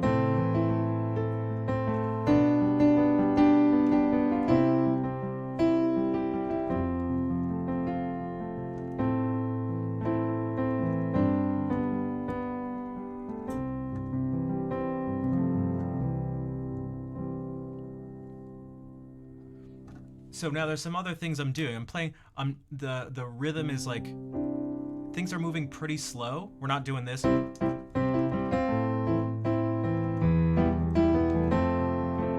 It's just,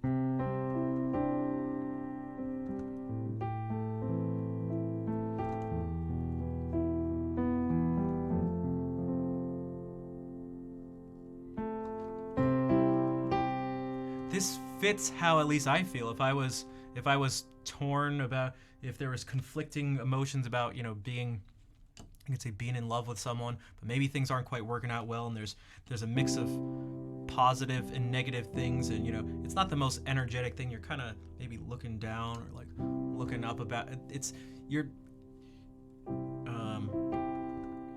in your own head probably.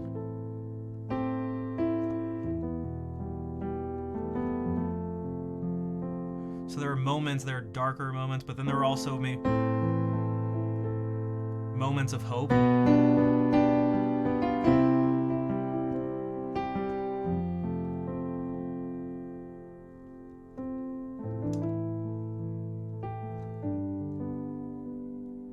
then kind of this resolution.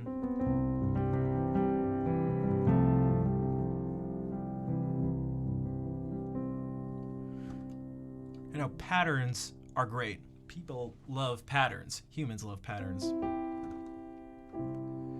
And so let's do that with this. We'll pick something. So you don't want to repeat something so much that it becomes, if you repeat it too much, it just becomes boring. If you don't repeat it enough, things are sort of too chaotic. You know, it also depends on what you're going for, but maybe we can do something like this. There's the idea of sort of questions and answers in music.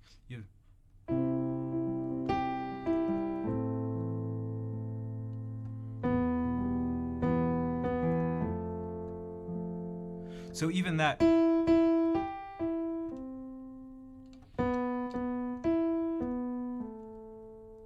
this could be like the question in a certain sense. Obviously not an actual question. You're not trying to get information. And then the response is, or maybe the response could be, and you can see how they,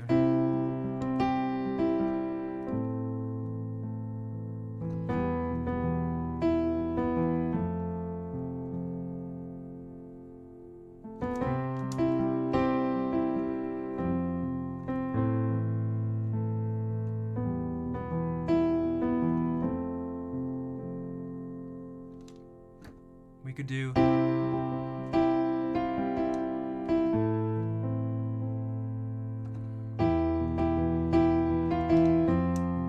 So one went.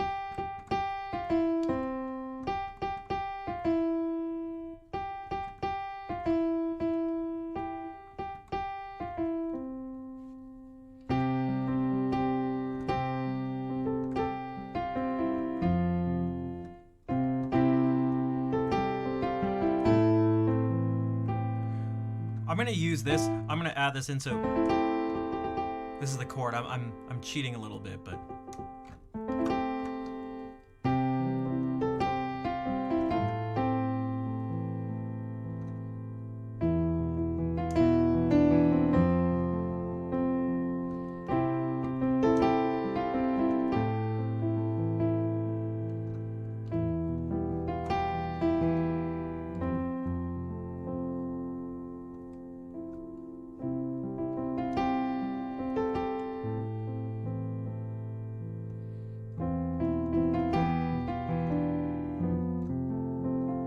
Just kind of messing around with this.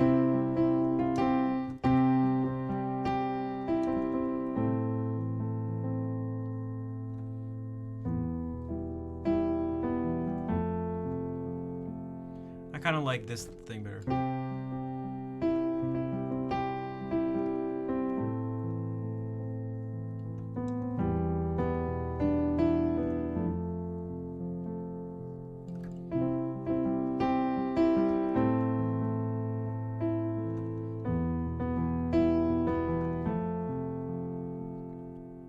And so now we need to think of something that maybe fits with this rising up thing.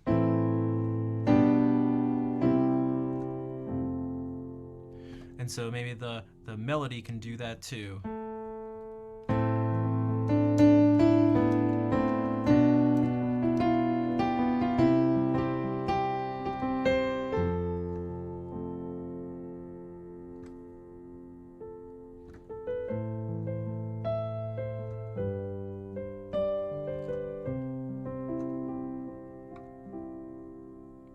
So that whole thing just kind of sounds like this.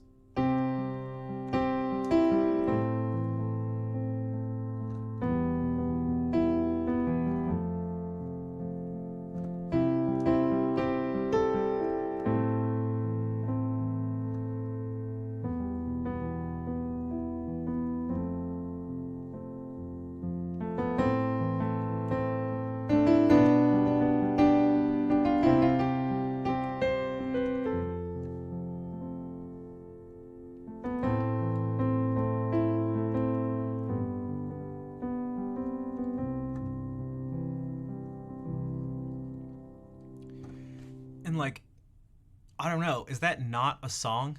Is that like not a song you've basically heard before? And we could add, so that's like looking at this as a basic having a verse in a chorus or something like that, but we could make it we could add in some other stuff.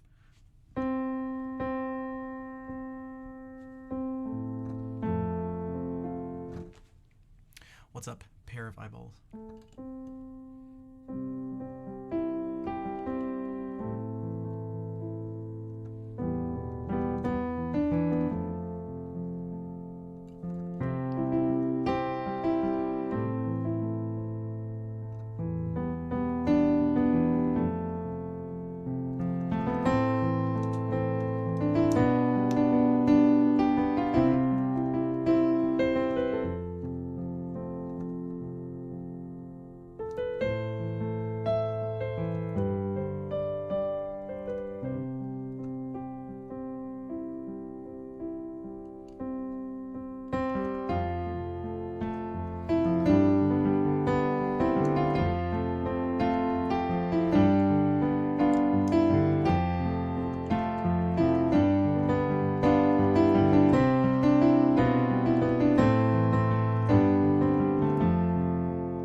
And so that little thing was still just using the same chords we've used before.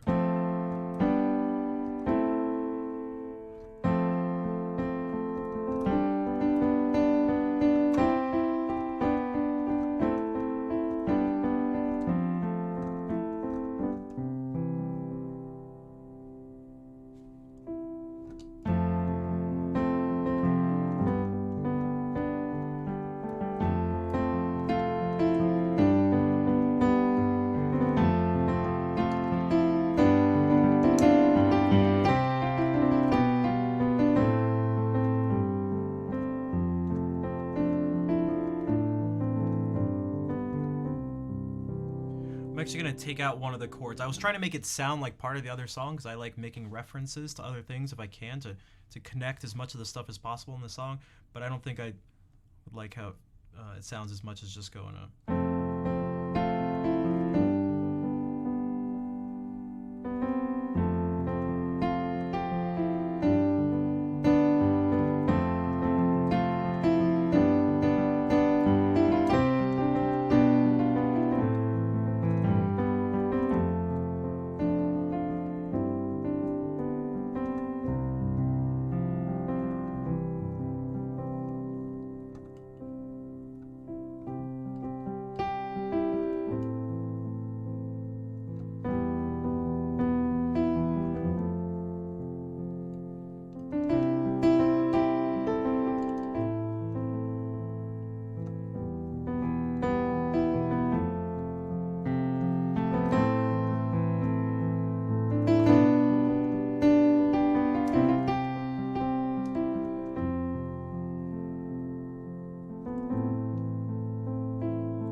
And like, that's a song. That's a music song.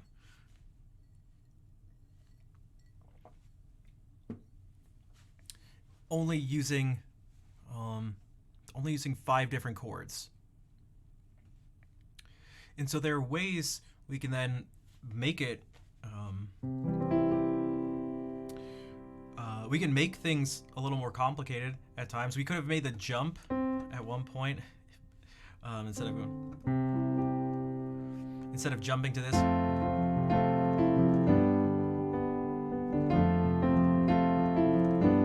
we could have then reached out and used something that wasn't originally on our palette.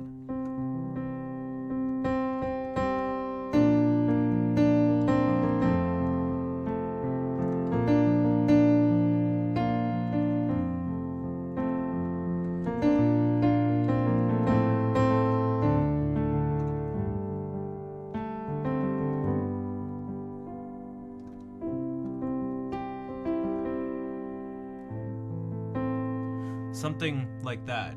And that's actually not moving too far away from what we were doing before.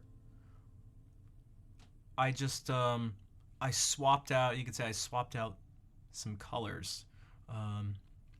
So I momentarily gave myself a new set of 7 chords, essentially, to work with.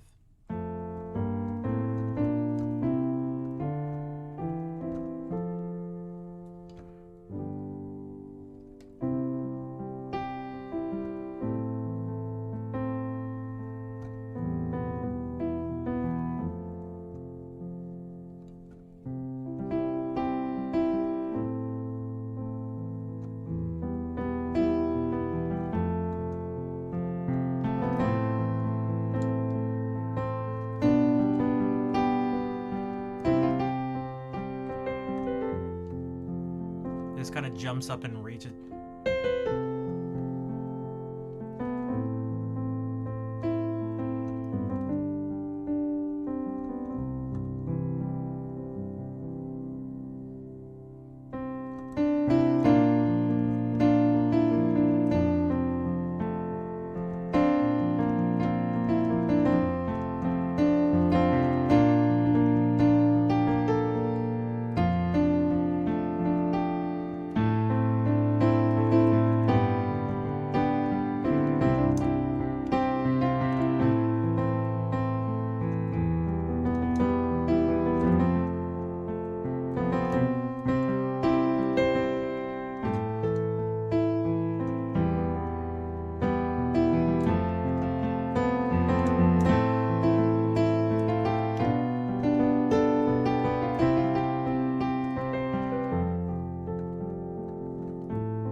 I'm just adding in more stuff now. Just it's all the same basic concepts. I'm just sort of putting in more detail. Like I went, and we've heard this before. Everyone.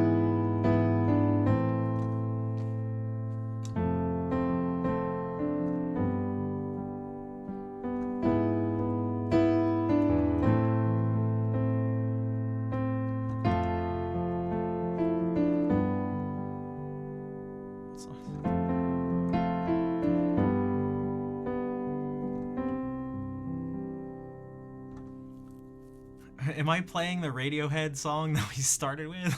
Am I playing Lady Gaga? See, I'm playing all of that because that's all like. Even as the compositions get more complicated, they maybe don't always get as complicated as one may think. Sometimes.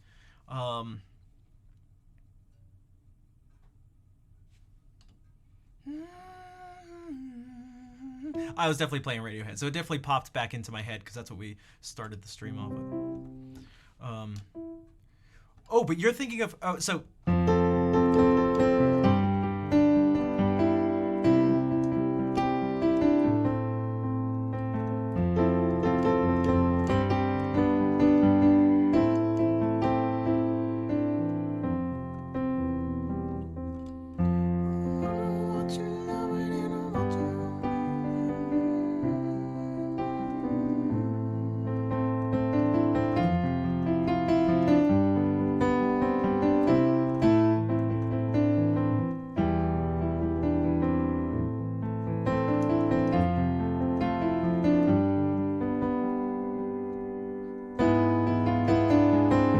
Oh, that's why you heard that, because you wanted this, yeah. So these things in doing, like, they're just these.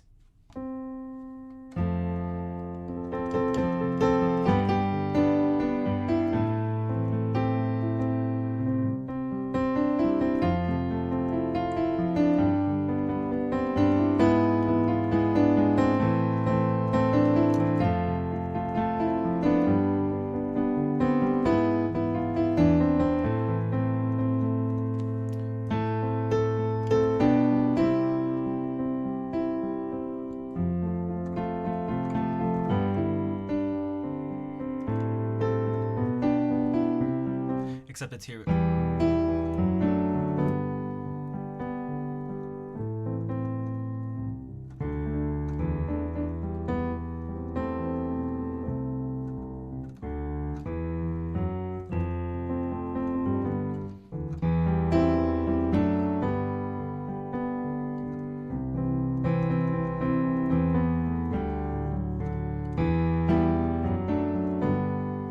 But all this, so it's like, well, how am I able to play this and stuff? And this is all that's like the opposite sort of version of what we're doing here. That's now the thing is laid out for us, and it's like, well, which one of these, most likely 7 chords are being used, and it's a couple of them are rarely used. Like if you want to stick to, like, in terms of the numbers, you want to stick to like 1, 3, 4, 5, 6. Those are the 5 we used. There's so many songs. I mean, that's what for one that this progression is made up.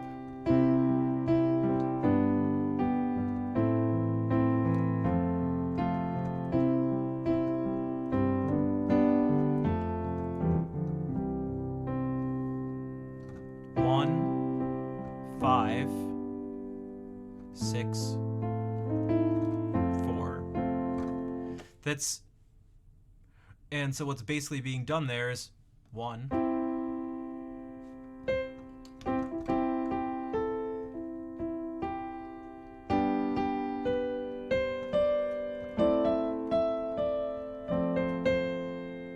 So obviously the melody isn't just using just these 3 notes, but also it's a good place to start by just using 3 notes. But it also kind of emphasizes those a lot.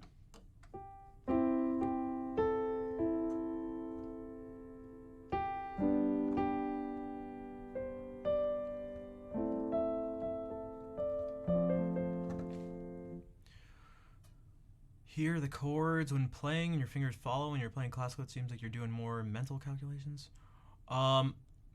No, it depends on each moment from one to the next and the type of thing I'm doing, but I can put it this way. There's always sort of like multiple things going on at once, and the focus can kind of switch back and forth between them. So maybe I play this. Maybe I go.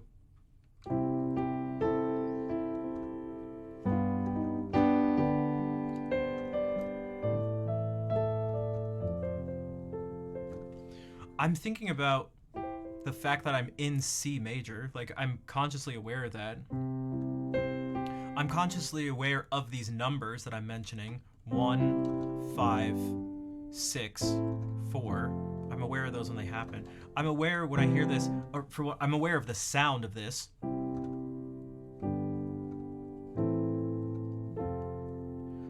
I'm aware of the notes in each of these chords when we hear them. So it's like C, E, G, G, B, D, A, C, E, F, A, C.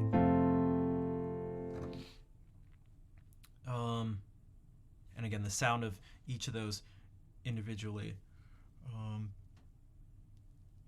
And so, I mean, that's actually that doesn't get as complicated, because it's,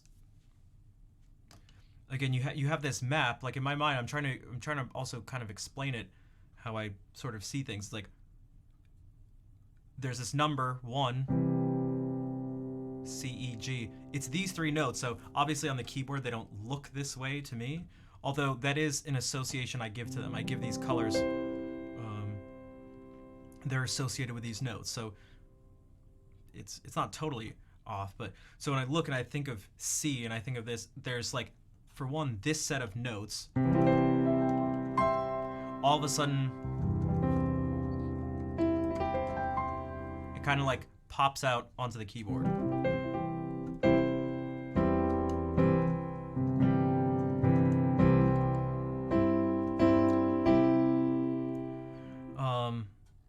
And then we go to this.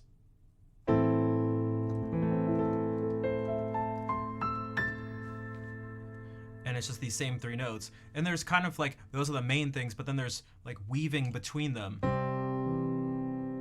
So there's these 2. But there's the D that goes in between. And there's these that are the main parts of the chord. E and G, this blue and brown one. But there's an F that goes between it.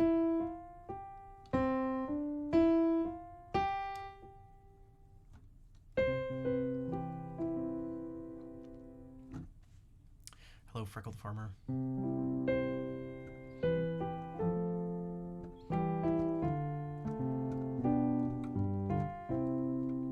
And when I do things that are like contrapuntal,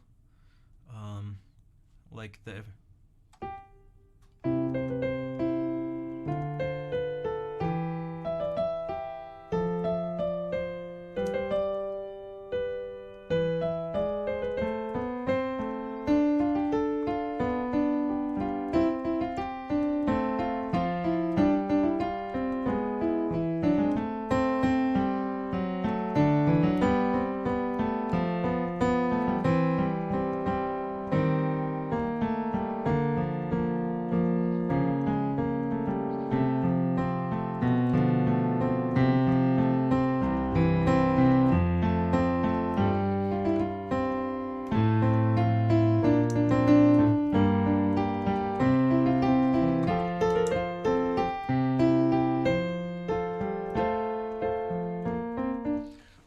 I'm actually still thinking about the same basic things.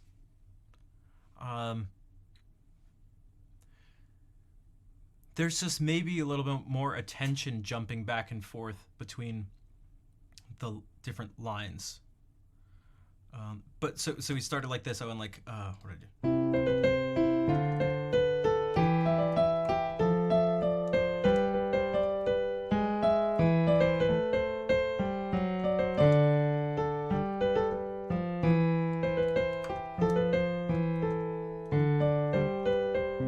Something like that. The beginning was the same. So I'm thinking, if you actually look, I'm still mainly thinking about C, E, and G, green, blue, and brown. Like, yeah, we saw this yellow one, but it was surrounded by this, and this is what we heard strongly. Like,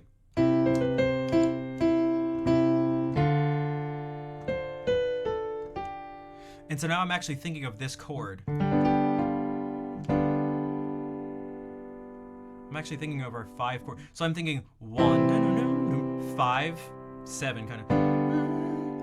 1 chord again, 4 chord again, 5 of 6. And then I'm thinking D major, which is 5 of 5. And then 5. And then 1, 4. And maybe 2, 5, 1. So that framework is still within there, within this different texture.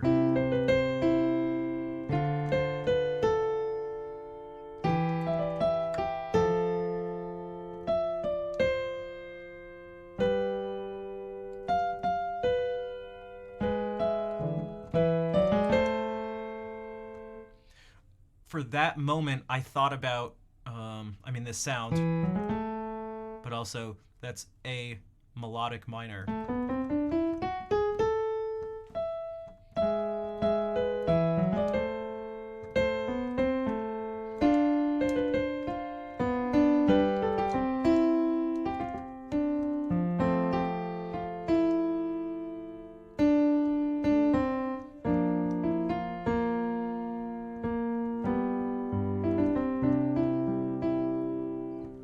I'm also thinking of the initial motive that I set for myself.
And so at that point, I thought consciously at one point about modulating to F and being like, I'm going to add in this B flat.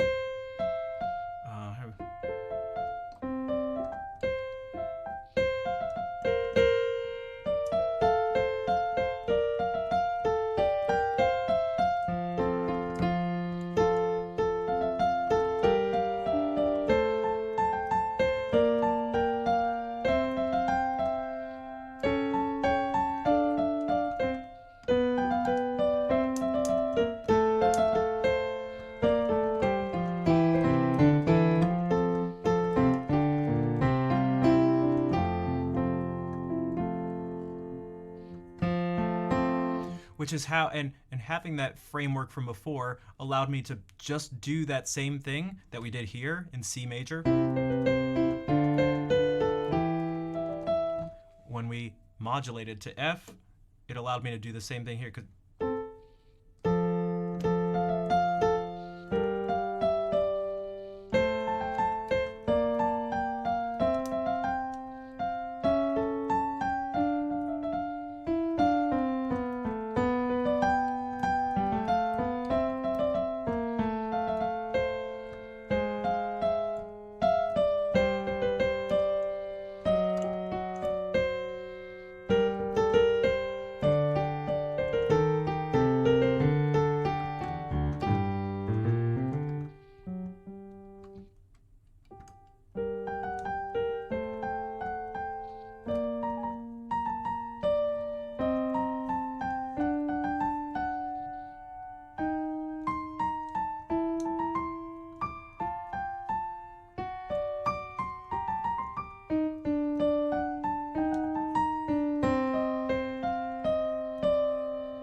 And so then I was trying to think about a bunch of ways to get back to where we started.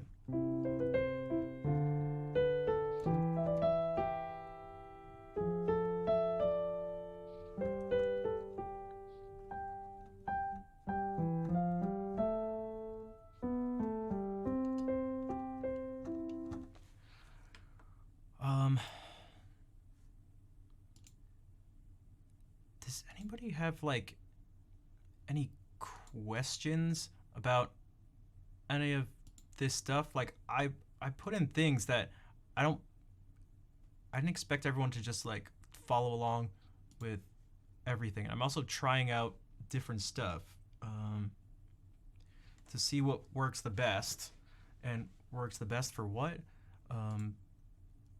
Trying to basically to give people the belief and the resources and stuff to feel like they'd be able to have a piano in front of them and not necessarily just, you know, play or improvise like I was doing, but at least feel like they have some sort of direction, even if it's like kind of minimal. Because I mean, you can only expect so much, but from yourself, but to at least be able to like pick a note and skip over some other ones and play this and like and just pick other notes and skip over. Just do this thing of skipping over and being like, these are the notes I'm going to use at any one point.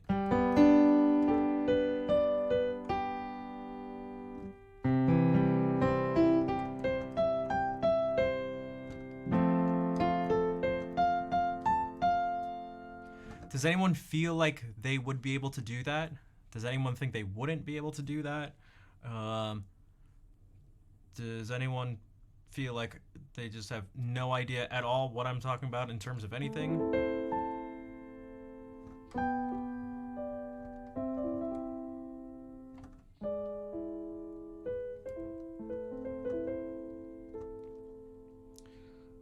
Does anybody have any thoughts on any?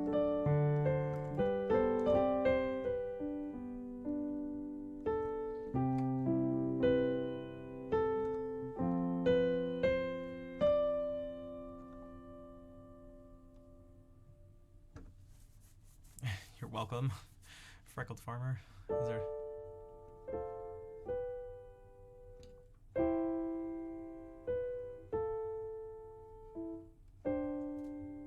Just like the colors, okay.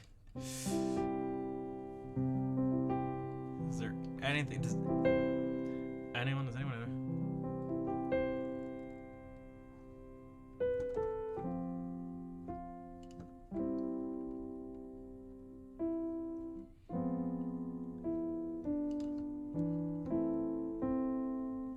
We need a real music person? No, see, that's the thing. That's the opposite of what I want. This should be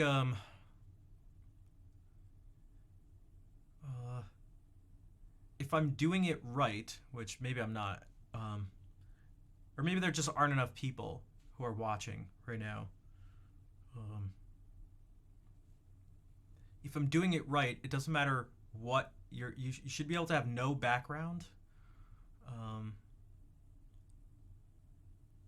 and be able to not mindlessly, because you definitely obviously you wanted to use your mind, but I'd like you to feel like you'd be able to walk up to an instrument, piano of some sort, and not be like, "Oh, I'm gonna play like whatever." Like, but when you look down at it, see that there's some possibility for some system of organization.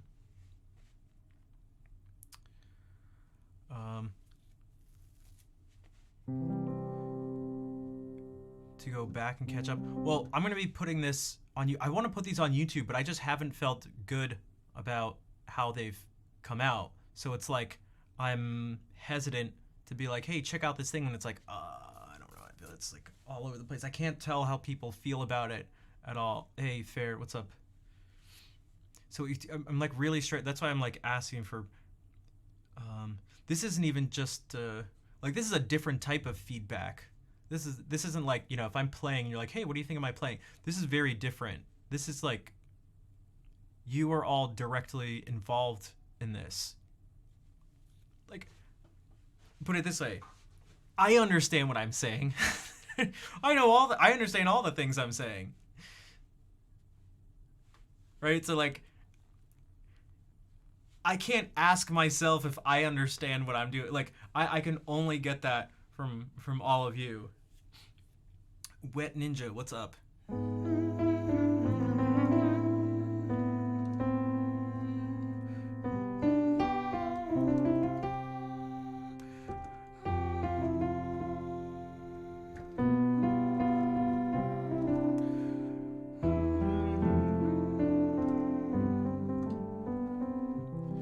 Yeah, so that's the so I thought about that too, and a part of me goes, "Oh, well, I need." So this thing has a keyboard that you can kind of use. If you have a computer keyboard, you can kind of like you can do something with it. Again, I did this last time. That I'm gonna have, you know, probably a better time on this because even though it's gonna be a janky setup, I have like other sort of skills coming into play here. Fair, thank you for gifting that sub to Asamiya. And Wet Ninja says, I'm glad you started putting the VODs on YouTube. Your daughter started to learn the piano. Yeah, maybe I should just take this one and just in a very basic way, put it out in a very crude form so people can see it. Because the VODs are there, but I'd like to have them as their own separate videos. So for one, you don't have to fish through the VODs, but also that, I don't know, they're their own thing. Also, Brock is saying, coming back to our first chord progression, C, A minor, E, F. How would I create another one in relation to it?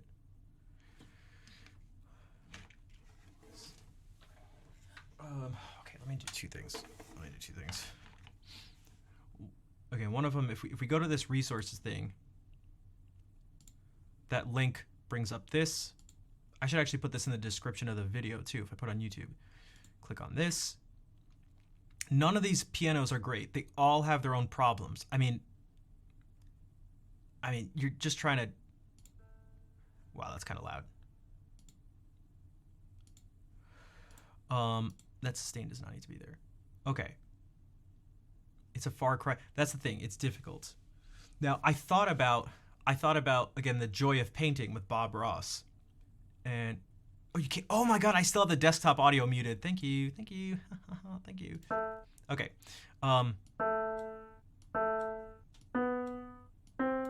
Also, this is like crackling.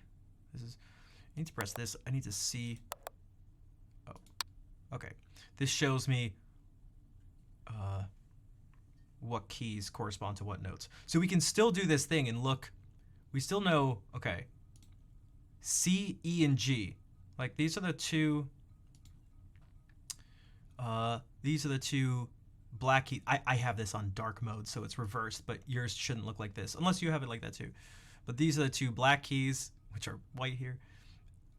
And C is to the very left of it, and so you can kind of go from there. So this is C.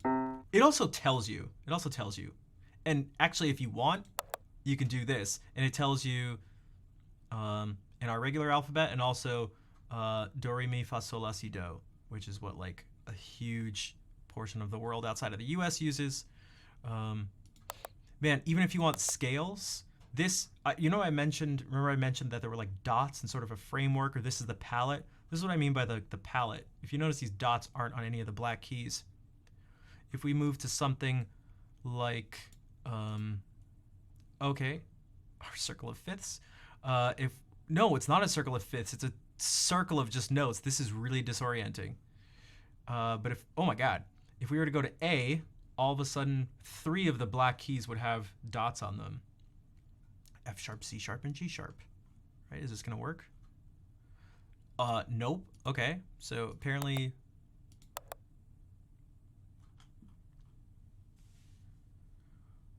Thanks, Dublin. Key to go. I know. I'm trying. I wanted. Again, I'm trying to. I'm trying to figure this thing out. What the hell? What's the point of this?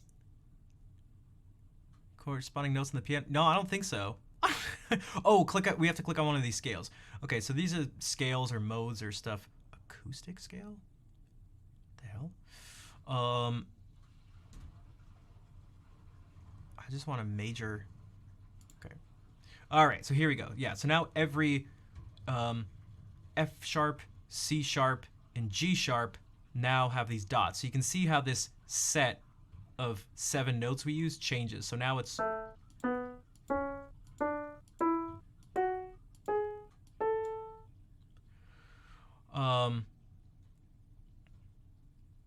this tool.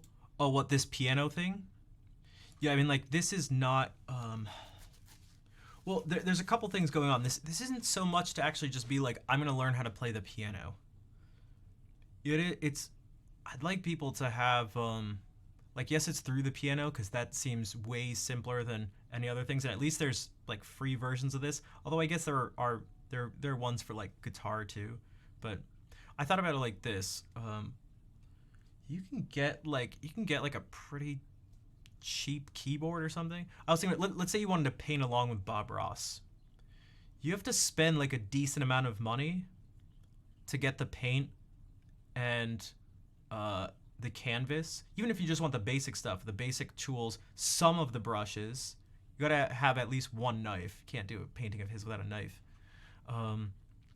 The paints that he uses, which are really specific in terms of how like really dry they are. Canvas, you need to have the liquid white or liquid clear, whatever, to make the wet on wet technique that he uses work. And so you have to pay like a decent amount of money, and you don't have to get everything new every time, but that's just like for one painting. I mean, you definitely have to get like a new canvas and stuff. But so I think it's like this is a one-time thing. Maybe you get some cheaper like Casio keyboard or something, or some little mini like MIDI keyboard, but that may be a little daunting in terms of, I don't know, the setting up the technology part of it. But whereas just a cheap, maybe I should look for some recommendations for some people, like what's the cheapest thing you could use to just get started. But again, even this is like, man, so not ideal.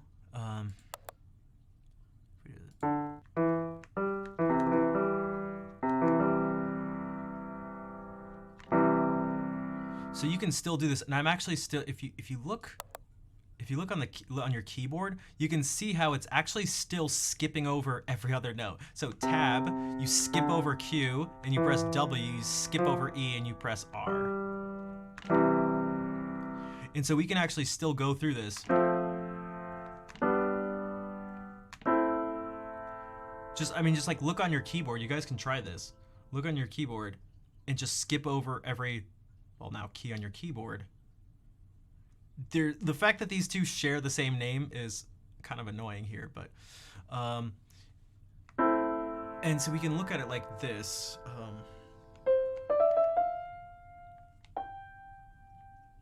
So this is the thing. I don't really expect you guys to do this because this is like so janky, but this is kind of what it would be like. We went like,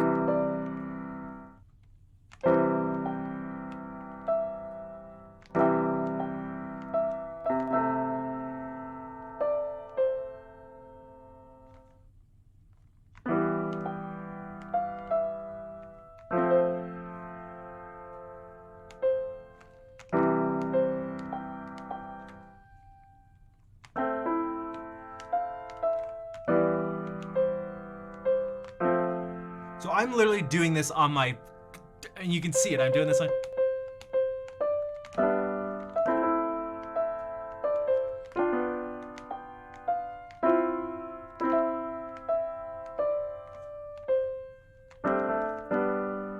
This is so difficult.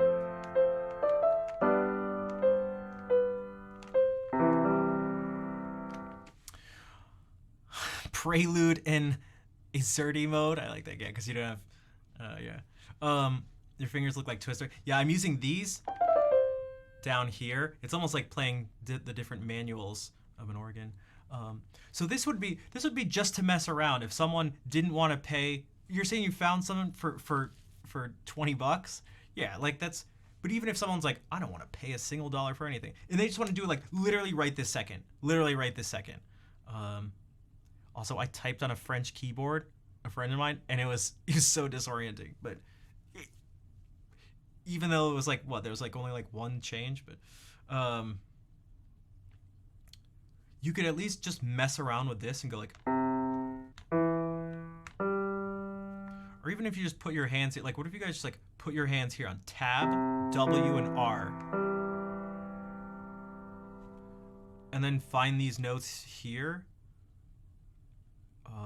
V, B, N, M, comma, and just mess around with these, like.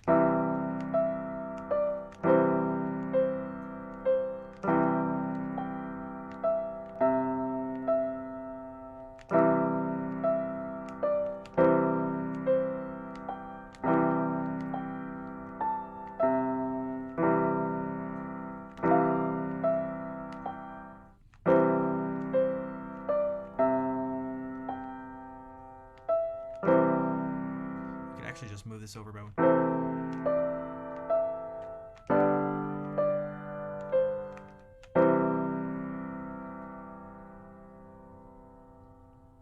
I don't want to. Well, that's the thing. I try to think. I try to, it's something I've been sort of going back and forth in my mind. It's like, in one sense, you get what you pay for. So if you pay for absolutely nothing, it's like, yeah, it's difficult to use your computer keyboard to play music. Yeah, and so I looked through every single online keyboard I could find. And again, there's some other ones that some have some benefits and they all have pros and cons.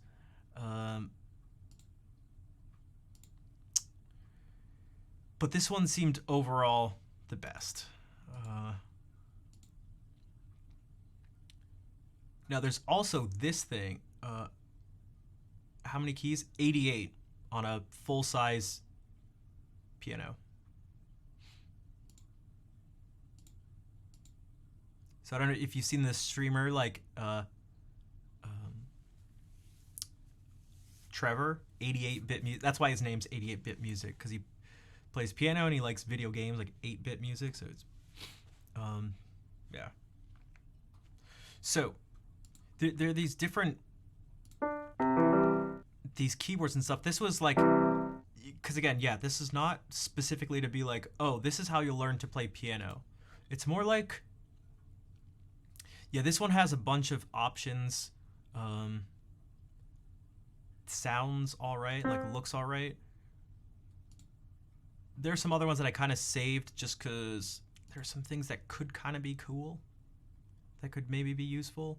But, and then there's also this. I got to figure out how to set this up because I think this could be, I don't know how it would go. This could be super chaotic.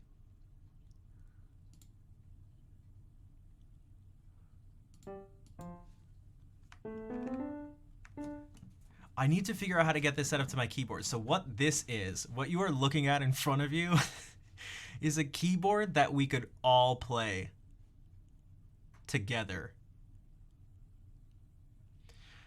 And so I'm not sure exactly how that would work out or like what we could do, but you can imagine how chaotic it could be. And if I went to one of the public ones, you'd see you'd see how chaotic it might get.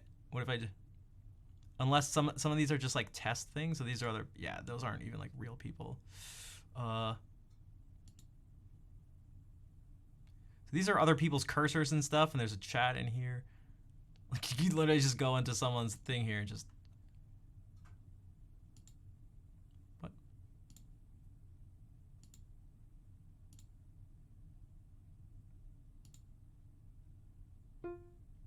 See, so I'm not playing that. Someone else is playing it. These are other people's cursors and stuff. See, so the rejected is playing this right now.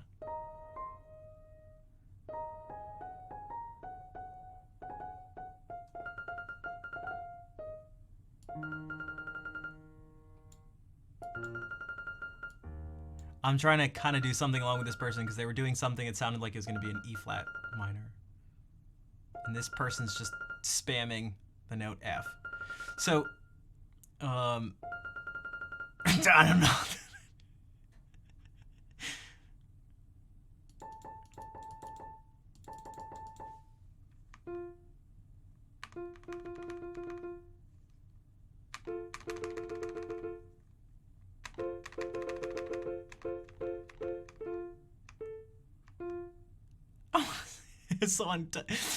I want someone to do something like with it.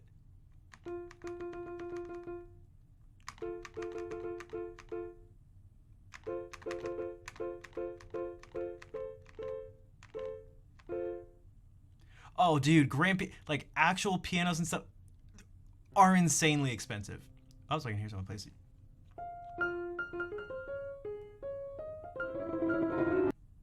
Oh my god. So this is, I guess, what you can expect from just the internet having access to a piano. But what you can do is you can get these, you can make your own room and you can make it private.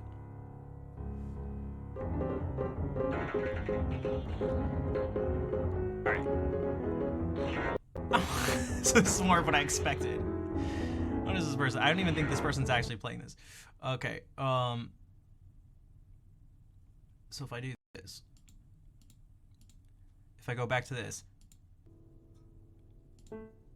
so now if I were to give you like the link to this, just some people can.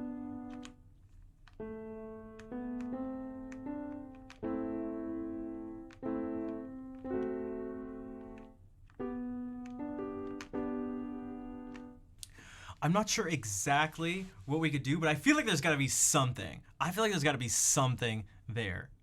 But even if you had...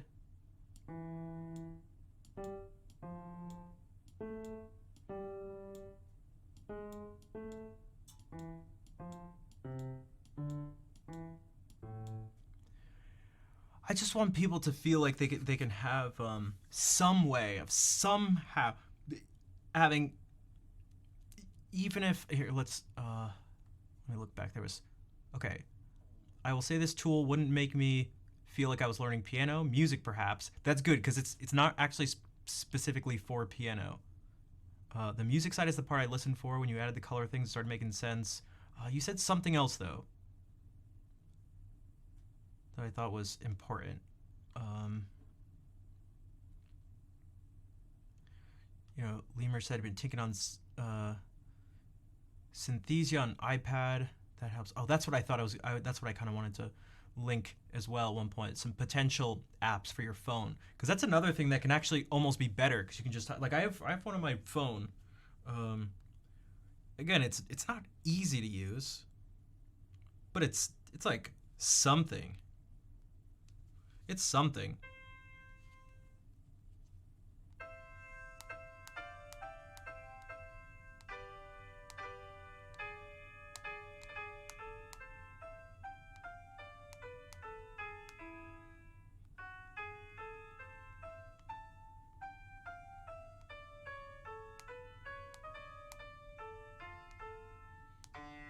Like you can do something with it, but here it is. So Elfin said, like I said, I probably would do okay with the numbers, then need to review a couple times, then move on to variations. Yeah, so this is not also Remy, what's up? Remy Toussaint, hello.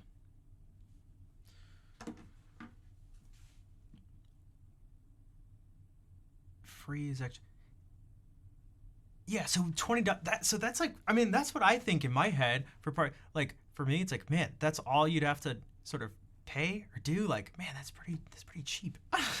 That's pretty cheap.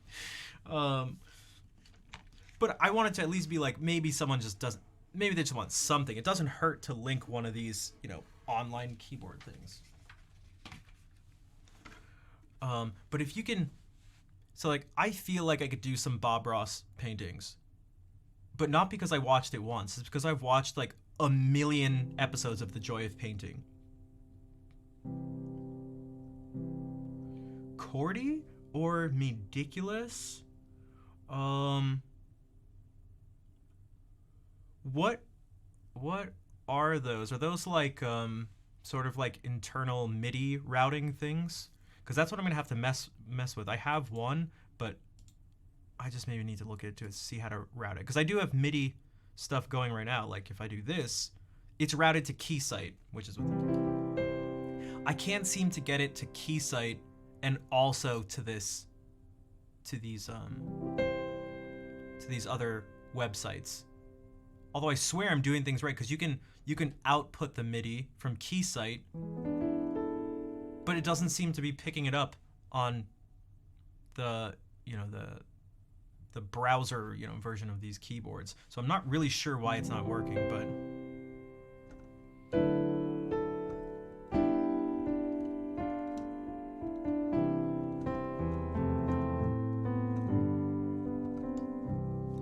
that's something else. But that's something other people wouldn't really have to worry about. That's just me trying to stream and have this thing available, and also being able to switch to potentially playing music again. I'm open to ideas and suggestions. I thought there just could maybe just be the potential for something. A keyboard that we could all play. Like, it just sounds ridiculous. There's also all sorts of different sounds you can pick.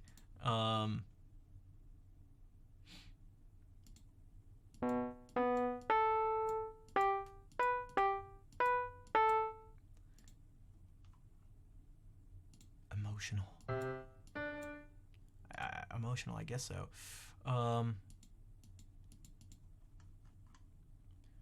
But yeah. In play along, well, that's part of what I was thinking. To everyone would play along, and you'd see the actual notes pop up. Like, you'd see I could play them, and I'd like play this. Oh, someone popped in, or is this? Oh, okay, it's just a bot. Never mind. I was like, and then you could click on those, and you'd have feedback of what you could do. Now, it could get a little. Also, you can chat with this thing. Hey, I'm chatting with this thing.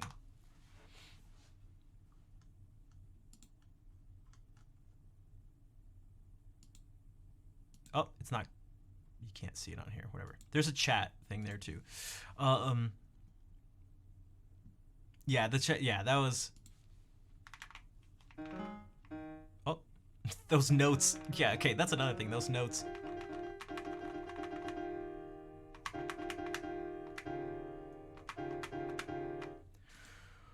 I'd like people to. I mean, there's some things. Like, I'd like you to feel like you can explore without, even if you're. How do they put it? To use Alan's own words. It was I was a dumb corporate lawyer. What was it?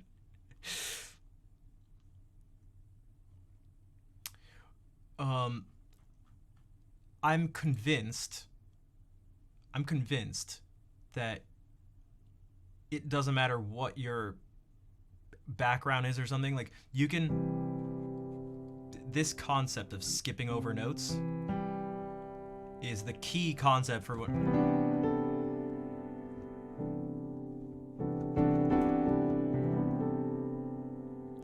This is like the key concept behind the majority, if not all, of the music you listen to.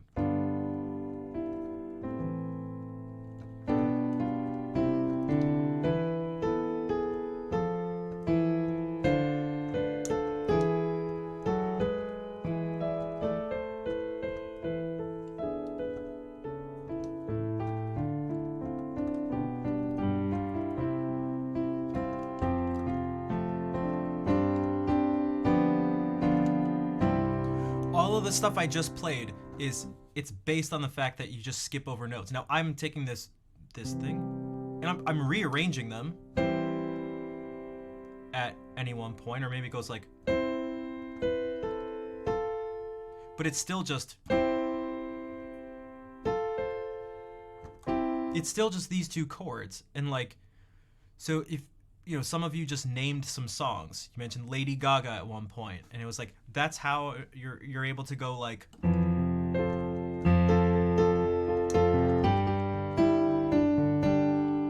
Like, if we just take it, it's just this.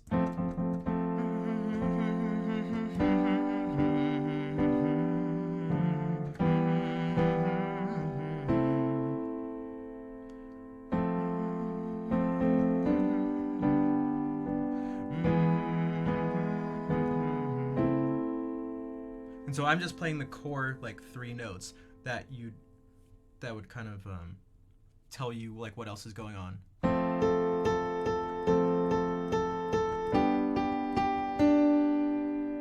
So see how at this point it's just these 3 colors. It's only red, purple, and green. The purple is just doubled. The A is doubled. 3 colors.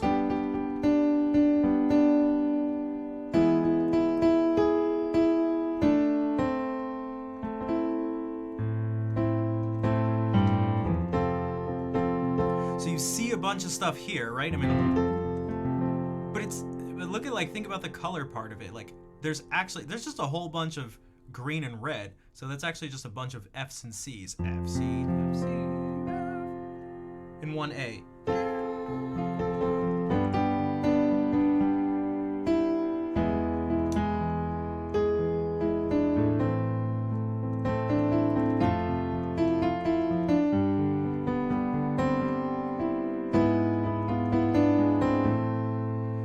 This is all, it's all the same thing, but there was also Hey Jude. I mean, I don't know, name some other songs. Like, it's...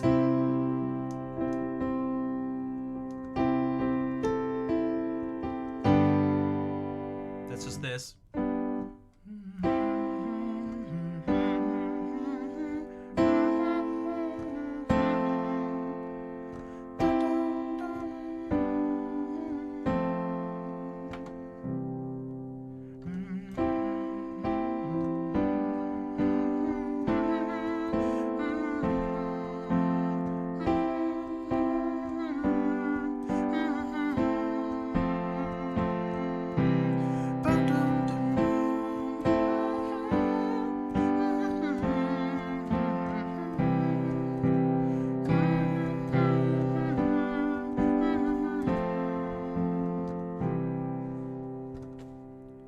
That's all it is. Wonderwall is pretty similar. Now, that can it back into something that Brox had asked. Let's see if we can figure out specifically again what it was. Coming back to the first chord progression. So we went C, A minor, E minor, F. So for the we went C, A minor, E minor, F.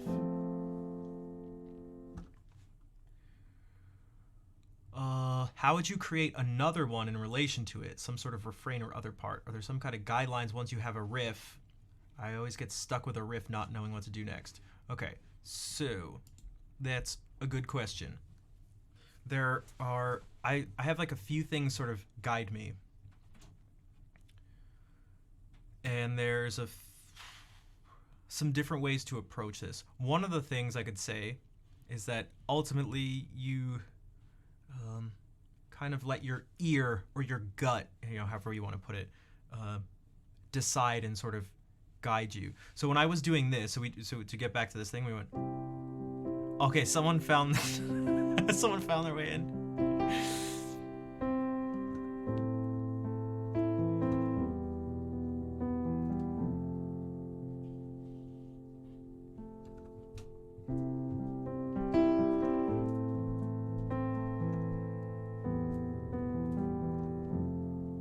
And so when I'm here, this isn't the best instruction. And this is one of the things that can be tricky with music.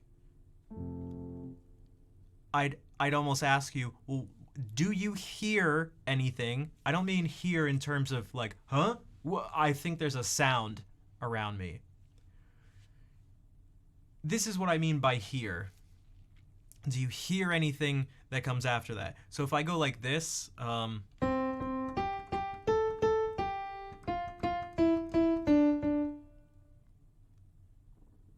do you hear?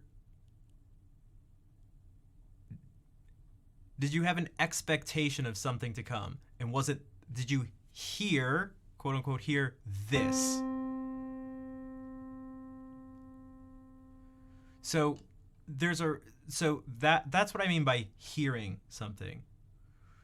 So I like to, there's kind of 2 ways to approach this. One is you can think about what I see as like the overall ultimate goal of this stuff is to do so much so many of these sort of exercises and improvising and stuff, and like and analyzing and listening to other songs and doing all this stuff, so that when I do this, we were doing this on stream, I went, what was our song? It went like,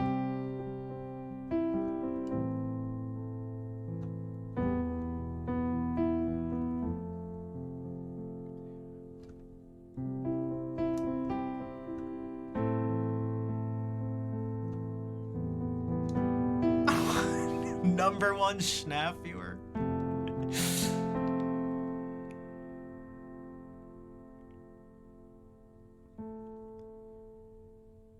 And so then I heard like, and I can't sing all of it, but I can maybe sing out the notes. And I know that's A minor.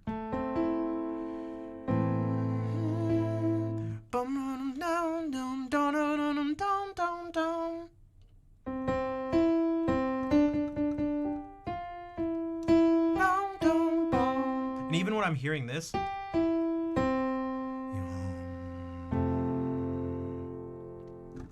so in the way that you expected and heard the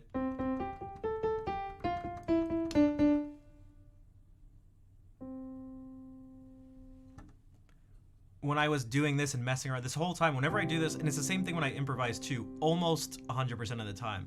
There are some times when I purposefully just kind of, I want to try out something new. I want to add more things that my ear will eventually be able to hear. And that's what all this experimenting and stuff is about. So that's sort of like the goal, but I can't just tell you to hear stuff. That's like, so getting back to Brox's thing, it's like, how do you know what to do for like a refrain or bridge or something like that? What you can do, so if nothing just pops into your head right away, you can just try out different stuff. And if you don't have a this kind of branches off into some more directions. If you don't have any idea of what to do, you can use something like this. You can use this chart that I linked, and you can mess around. So where were we? We went 1 down to 6, right? You can follow this into 6. And 6 can actually go to 3. I'd like to redo this and add some more arrows in. 3, this one does have the arrow, can jump to 4. So then you go, okay, I'm at 4. If you're like, I keep doing and playing the same things, just pick one of these other things and just play it. Maybe you can jump down to 2. And go like,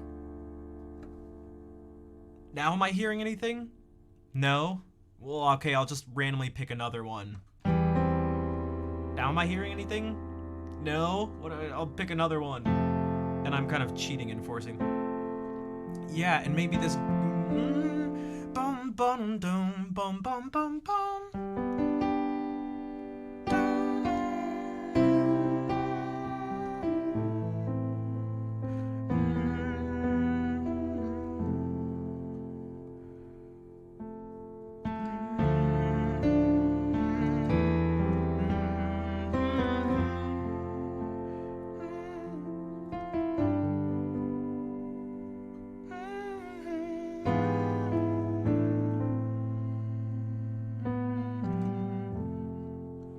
So you can actually just experiment, and that's what I'd like people to do. I mean, that's what you have to do at first anyway.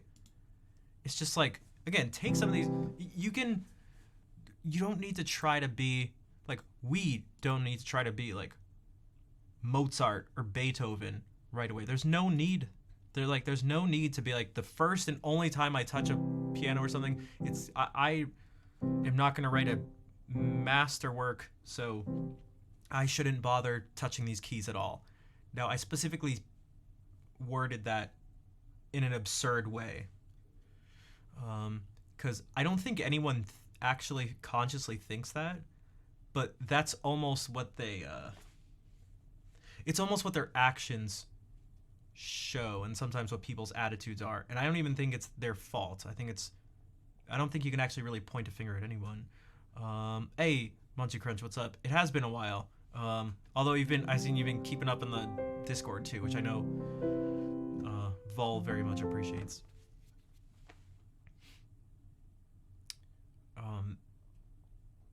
So I want you guys to feel like you can sit here and do something. Because I feel like maybe most people don't even realize that the vast majority, again, if not all, of the music they listen to is based on this type of structure. It's built on tertiary harmony. Harmony based on thirds. It's just the idea that is almost kind of just to say you skip over notes. Everything, like, even when it gets like really complex, so much like a bunch of classical music and stuff, like this is what this all is. And I'm not even I'm not even like simplifying it. It'd be simplifying to say that this is literally just these groups of notes like this. But this is what these progressions and stuff are. Like this, at least to that extent, it's that straightforward. You need a sub. That's all right. Fair is just was generous enough to gift you a sub. Thank you, Fair. It's what they say when they say you made them give up. Sorry.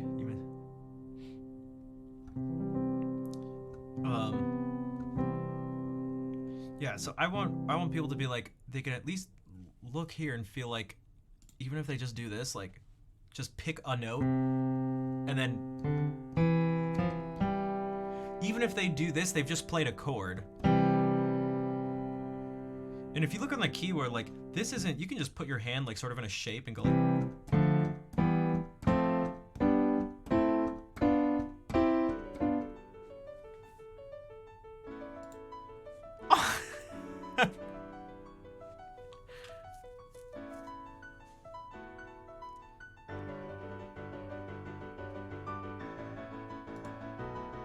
except they're not even playing. It literally just says MIDI player bot.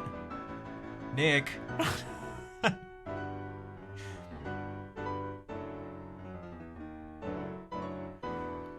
But even this craziness, oh my god, it's such a MIDI thing. Oh my god.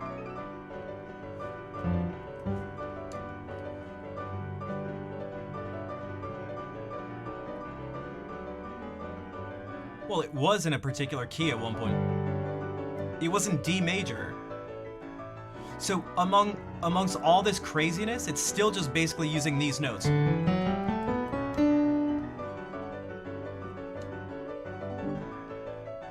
A, E minor, A, so 4, 5, now 6. So this, amongst this, except for the fact that it's insanely crazy what they're doing. Here, so if I mute this for a second, I mean, what they're really doing is this, like something like this. Now they have these. I said this was our palette. They're in D major, so now this is the palette. And so they're still going 4, these notes, 5, these notes, and then they went like, so, except like, what was the kind of rhythm? Oh, it's Elfin. Nice, nice. Dude, this rhythm is...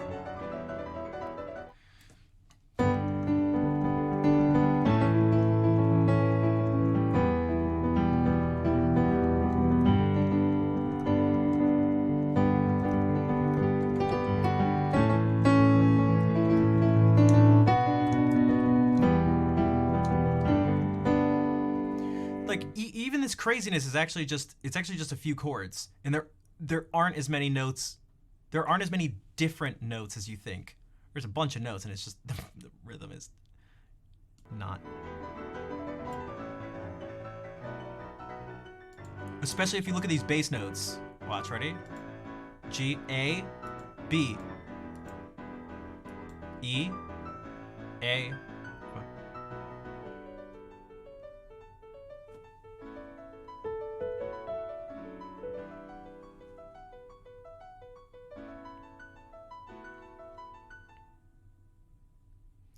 nice, Nick.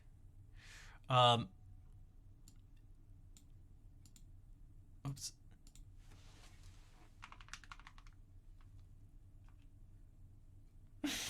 That's a bravo.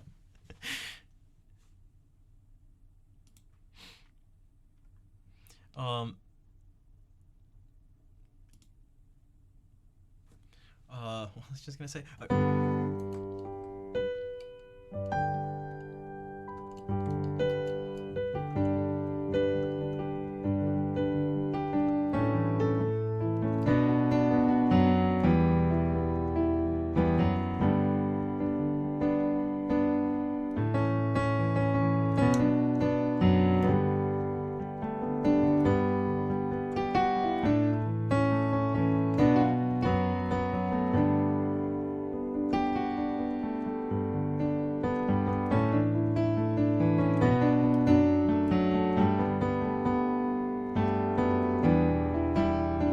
So now I'm just not touching red, and I'm not touching green. But it's still now all the same, just set of chords. It's still 4. We could do that thing we did before. We could do our own song. Now it's all just shifted over. And so that's... Hey, TV, what's up? You don't have a curfew.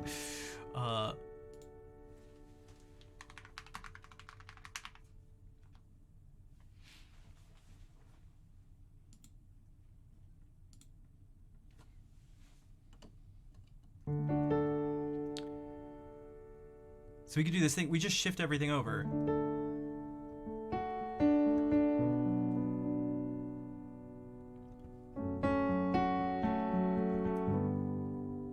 So the numbers stay the same. Oh, is Elfin playing something? Uh-oh, hold on.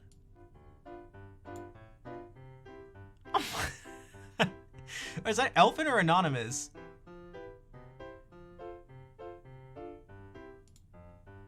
Oh. Elfin, it looks like your color, or maybe, oh, it's someone under this contribute thing. I can't, so up in the corner here, it's being, their name's being covered. I was gonna say, I was like, oh, Elfin, you picked up this stuff fast. Do you want to do a meet? Okay, this person, I don't know what.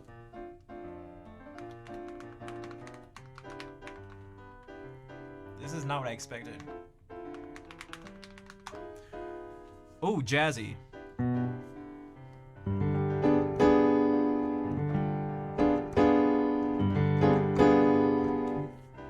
And eventually you start to hear things enough so that you go like, okay, it's dominant 7 with a flat 9.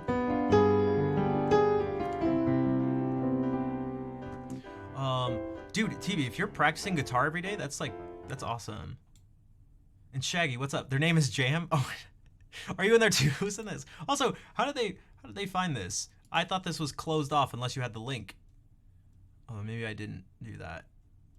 Room settings. Oh, it was not supposed to be. Oh, that's why this was supposed to be clicked off. Hello? What the hell? I didn't want people to be able to... What? I did this before where I made it so... Alright, well, I'll have to do it later. You watching me play? No thanks. Is there any way? No, okay.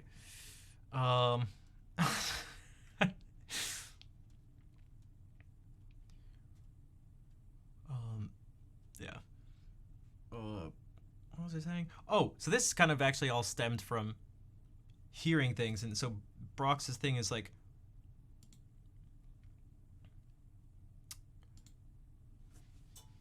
so we did this.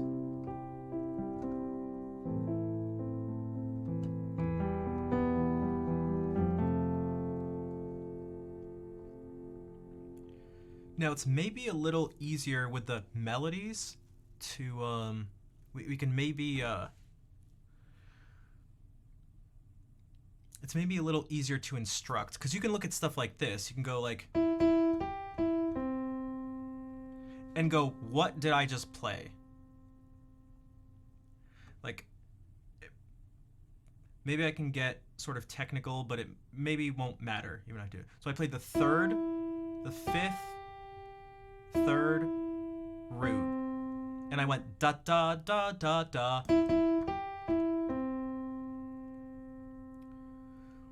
Or maybe we can think about it as like I started in the middle, I went up, I started here, went up, down, and then down again. And so you can, at the next place you go, so I just thought about those directions, and these are the notes available. Again, just restricting on purpose. Right? Up, down, down. I went up, down, down. Well, actually, when you do that, you land here, so.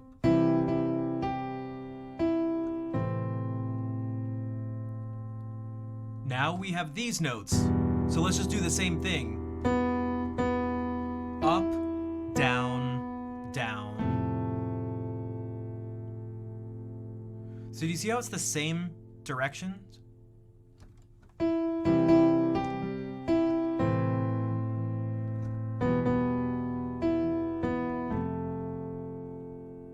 And so you can do that again, but now you can like change them.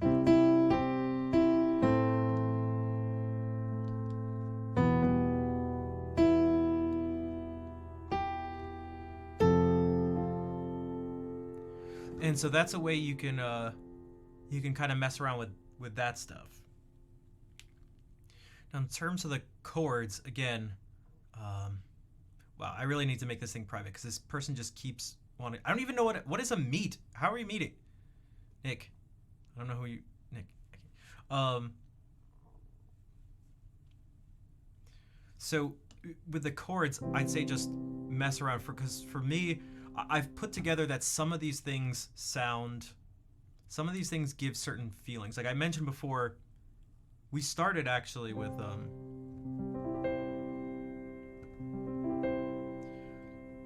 like a feeling or a situation, and that was someone who came into the stream and who was like, can you write a song for my girlfriend or about my girlfriend? And I asked them what the situation was. And it was like there's conflicting feelings, and they're like struggling in the relationship or something. So it's this bittersweet thing. I just tried to go like what might fit this, and so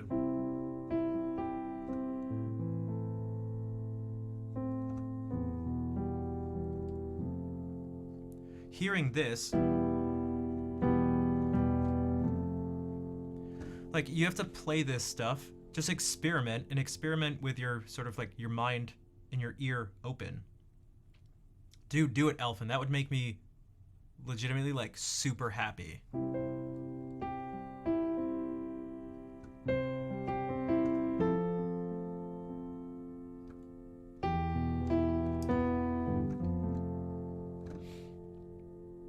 Because I swear, I now believe that Bob Ross believed it when he said it, that like you guys can pay, like you can do this. Watch it. I believe it. And so I believe that you guys can do this stuff. And again, it's not so much about learning how to like play the piano. It's about more generally learning music, because if you learn this stuff, you can just apply this to you can just apply all this stuff we did to guitar. There's some extra steps. But like watch if we do this. You can take your guitar. It can take a lot of steps, but that's, I don't know, like if you know the notes, you knew like, okay, you did the thing on the keyboard and you saw that it was C, E, and G. It's all at least written out there. Okay, so you go like, then where's C, E, and G? Like, oh God, I have no idea. So you can learn the open strings of the guitar. And then knowing a piano, you can figure out how to kind of slide them up. Or you can just match the notes. But there's, but once you do that,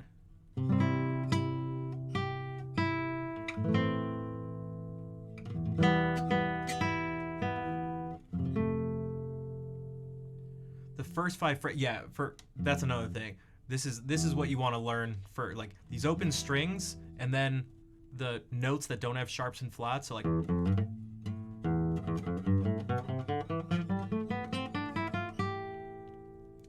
and then you can kind of fill in the sharps and flats, but like this, and just like I said on the piano, I said I sort of saw, you know, it was like, oh, what are you focusing on? If we're playing C major, like if that's what's happening in the beginning of the song, it's kind of like this lights up. These points light up. Well, that's the same thing here. That's the same thing here. And with these shapes, like C major here is...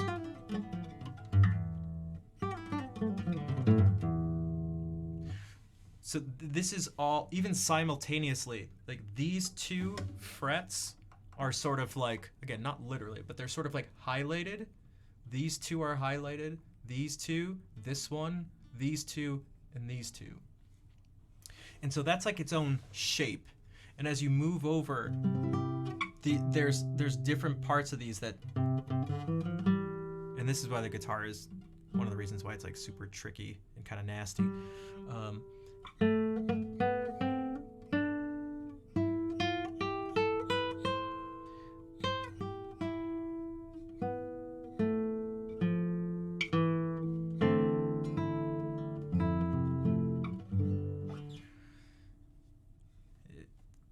It's not as intuitive as the piano, I don't think. But if you're able to match the stuff, you can kind of do that too. But the guitar is really difficult. There's a lot of technical things I think you have to overcome.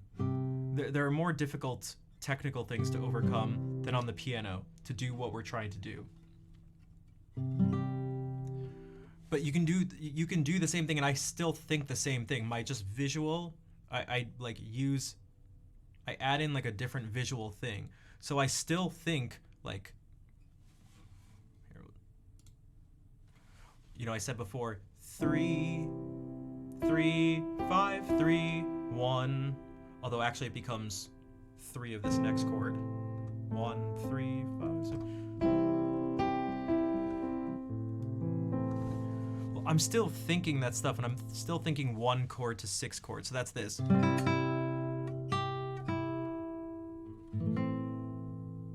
I'm thinking a 3 chord, E minor, E G B, F major, FAC.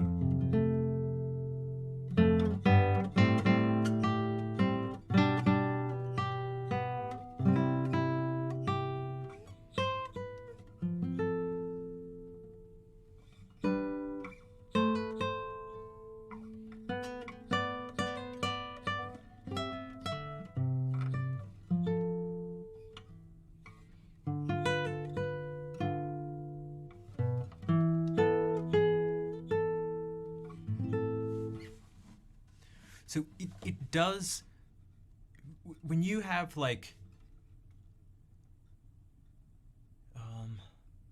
when you start to build this framework and this understanding of things, it means you're not, for one, you're not locked into any one instrument, but you're also not locked into the certain things on the instrument. Because if you're only, if you go and like you learn a C major chord, well, this is like all you're pretty much gonna see. No pun intended. Like, this is what you'll. But there are so many other C major chords here. Whoops. These are all C major chords. And actually, it repeats over, so this is C.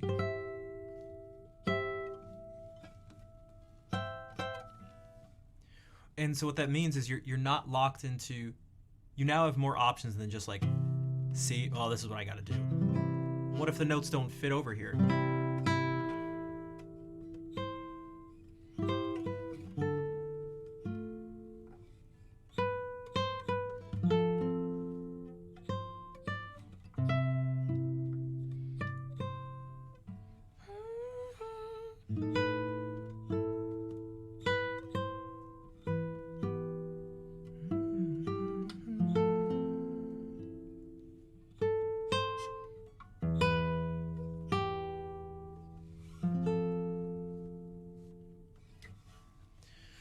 So this is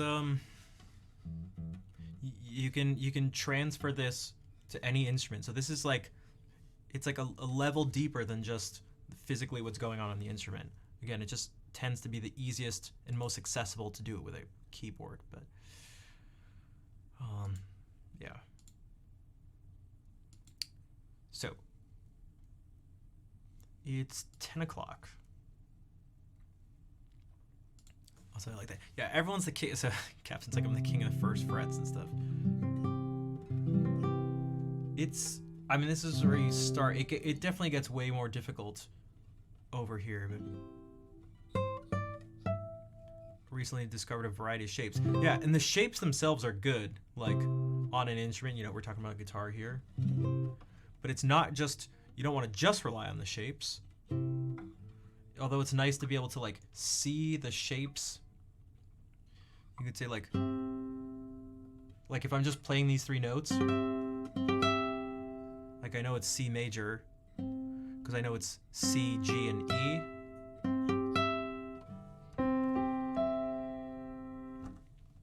But also it kind of looks like this. It's this at its core with this thing up there, which actually just looks like E major. Right? It's the same shape. So if I do this, oops, then that's the same as me going like this. Oops.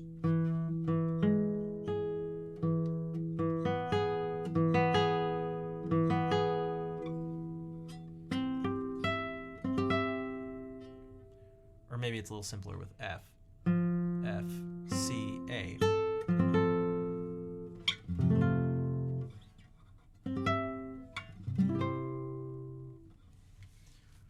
So that's what I'd like to, one of the things I'd like to do with this. I'd like people to go, there's a system here. This stuff is not, this part of it at least, this stuff is not magic. There's a system at play. Even when I do this, like,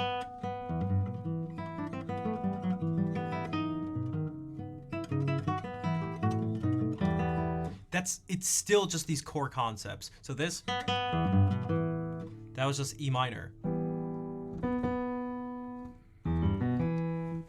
I can prove it.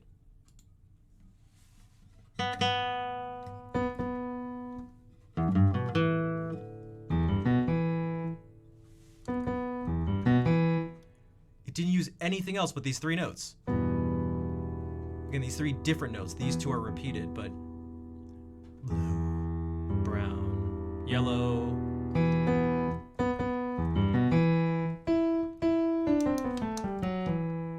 This scale going down. And this is just B major. This is just a 5 chord. So it's like one chord. Bum, bum, bum. Dum, dum, bum, bum, bum, bum. Da, na, na, na, na, na, bum, dum, dum, dum, dum. Bum, bum, bum, bum.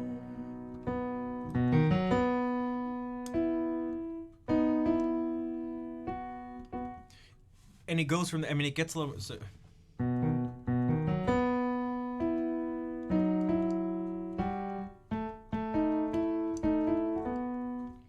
I'd have to think, oh, because this is actually melodic minor I played.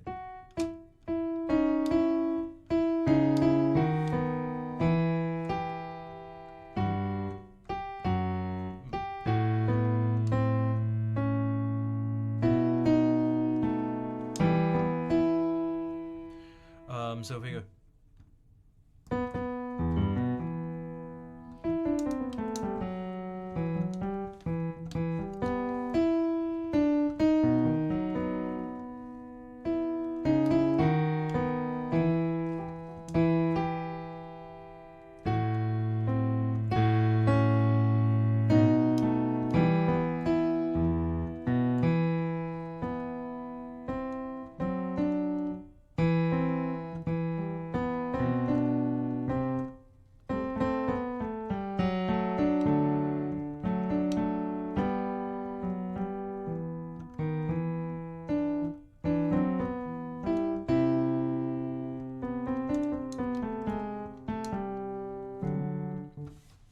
it's still just using all this stuff. It just doesn't look as clear on the guitar, but I promise you, it's all using, at least at its core, the concepts we use here.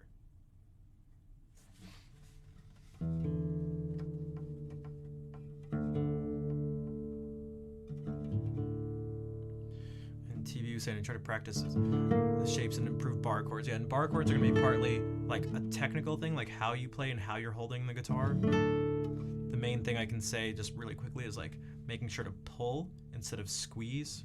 So like you should be able to play these bar chords if you see like I'm not even using my thumb. And like there's not much tension. Like I can just, there's little enough tension that I'm free to, I don't know, move whatever finger.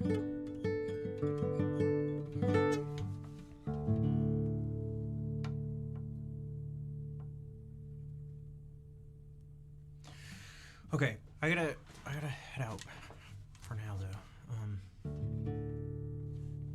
To be able to see a keyboard. Well, that's the thing. I don't see the keyboard. I've taken so much time to distill and like so much effort to distill these things down into their different core parts that are separate from any particular instrument.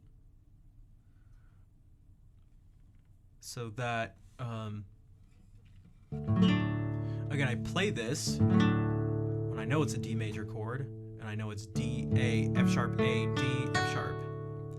And if I know that, I know it's D, A, F sharp, A, D, F sharp. So like, and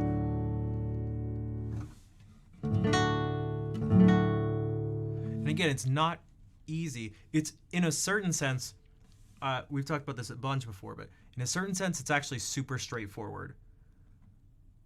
But straightforward does not mean easy, because there's so much information you have to constantly be keeping stored in your memory and referring back to. Like even the fact that this was altered now, that this, which used to be E, everything is shifted over 2 frets, so now it's D. So you're used to hearing this is G, but actually you have to do an extra calculation, or you have to sort of, you have like an extra, what's it called? Sort of like extra little sort of task to do. So now this is G.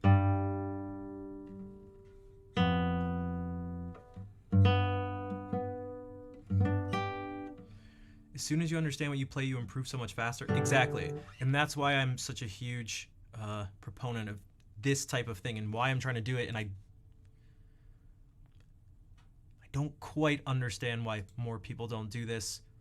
Actually, the only way I can make sense of it is you have, I know from experience, you have more to fight against if you try to do this.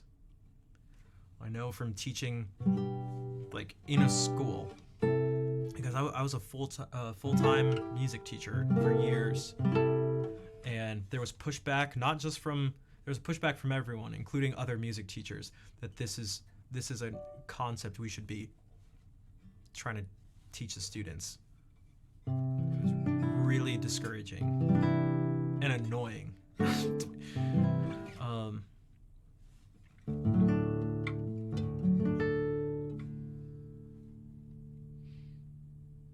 It's not accessible. The thing is, it's more accessible than people may think. Again, we just talked about like the keyboards you can get are super cheap.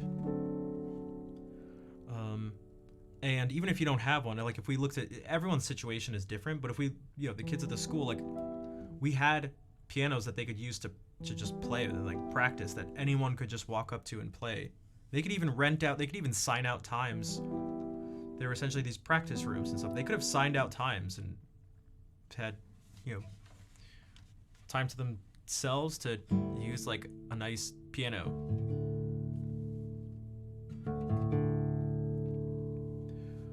But I was the only teacher who tried to give at least some of this information to my students.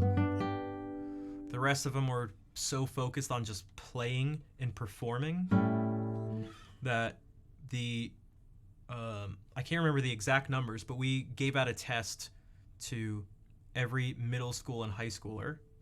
So this is in this school 7 years worth of students, and almost every single person failed, including like the seniors who were about to graduate and stuff. Almost none of them knew what a chord was. If you're like spell C major, almost no one in the entire school could tell you how to do it. And I was like,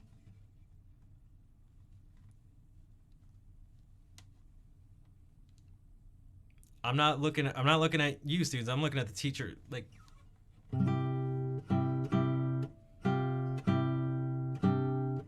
I wasn't mad.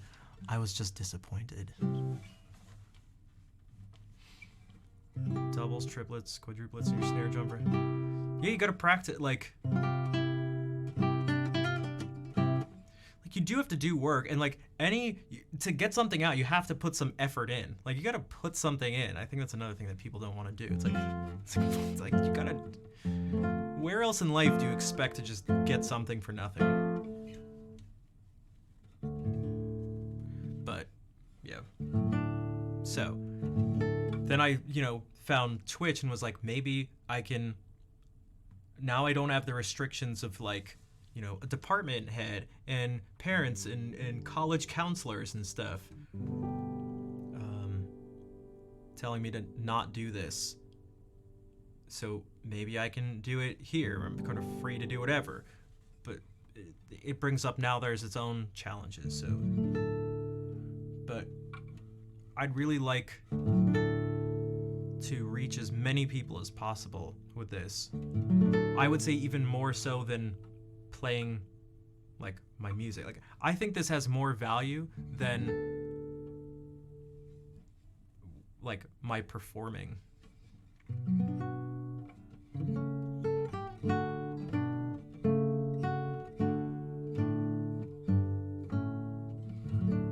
Esports? Wait, what about esports?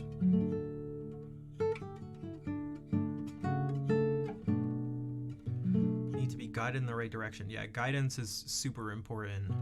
It's not just about learning notes and stuff like that, but RAF Warp Drive. WRAF Schnaf Radio. Raf. This is weird to say. That's what everyone calls me because my name's Rafi. Thank you for the Prime sub. You are very welcome. And again, for those who don't know, Rafi goes to Raf, goes to Snaf, goes to Schnaf, goes to Schnaf. So that's funny to see. But yeah, Raf, you are very welcome, and thank you for the support. These types of things, subscriptions help to just keep the stream going. They also function as sort of like moral support and a sign that this stuff is, does have value. Things like Elfin saying like, oh, I'm gonna get a keyboard, I'm gonna do this. Like, anyone who's like, okay, I think maybe I could do something here. Like,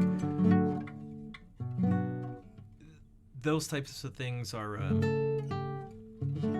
some of the encouragement that definitely helps. Because this is, I don't know what the right word is, but somewhat scary or something. I don't know. It's like all uncertain.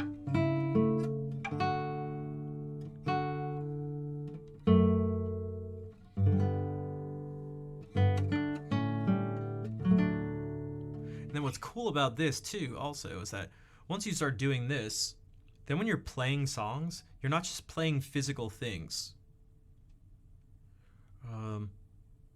It's not just a chain of muscle movements. You actually are like more consciously aware of what you're playing. There's more intention behind it. You have more control. You have more of an understanding of what's going on. And that is, I promise you, it's super powerful. And again, we could do a little experiment, which we did on stream one time.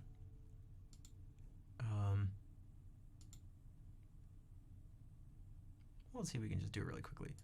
I'll show you what I mean. This is whether you like it or not. Dude, where is this? Oh, it's right here. Oh no, it's not here. It's the monkey typing thing. monkeytype.com. Go to monkeytype.com.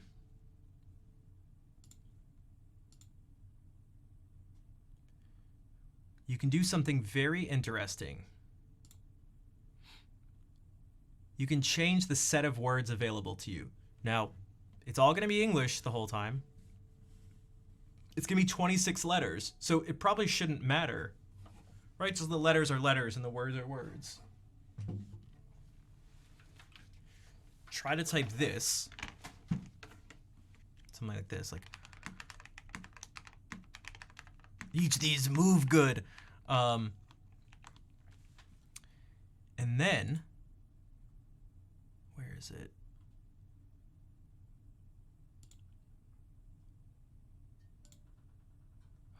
Where?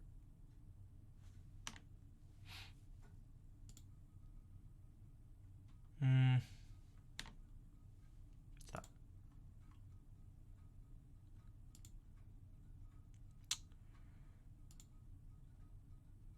Oh, okay. Then, so just go to English, do that, and then, no, not custom. Okay, so yeah, go to English, or whatever your, whatever your thing is. You go to English. Oh, think child another down because, and see what you can get. Then go to English 450K. And now try to type this. It's the same 26 letters. See how fast you can type Flintwood, Hexadactylus, Intrinse and Acroustic, Rearrange, Beef, Unsmuggly, and see how fast you can type. No, that's not actually how fast I can type, but and so it's the same thing with just music. That if you don't have any other thing, sort of any other way of understanding what you're doing, and it's just purely like, oh, I'm moving here, that I'm moving here, that I'm moving here, it's like typing. It's the equivalent of typing those crazy words. But if you can actually understand the words and then you can put them together in terms of phrases and sentences and have meaning to it, you just process the information way better on so many different levels.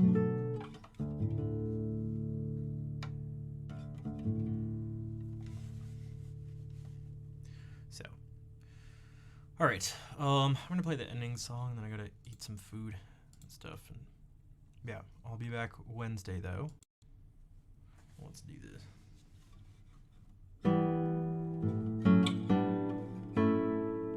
This is actually just our chords. So our 2 chord, well, here's our 1 chord, 2 chord, 3 chord, 4 chord, 5 chord. So this song just starts out 2, 3, 4, 5. So for example,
Dude, it is the stage manager. What is up?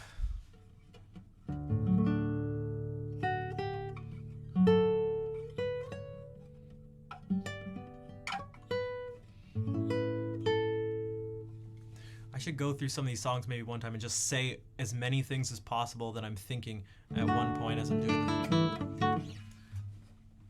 It could be a fun challenge and also maybe informative too. But thanks for the claps, thanks for the hearts. Thank you for those who hung around while we did this thing.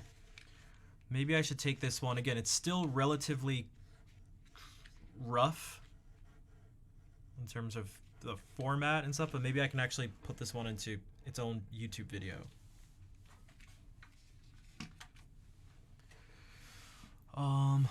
Thanks for stream. You're welcome, Kira. What's up? Hey, you got stage manager Kira here. What year is it?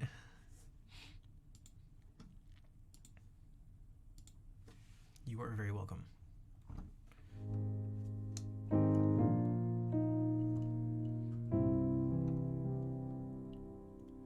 Man, the power. If you just learn, man, if you learn this basic stuff and then you can start throwing other things in.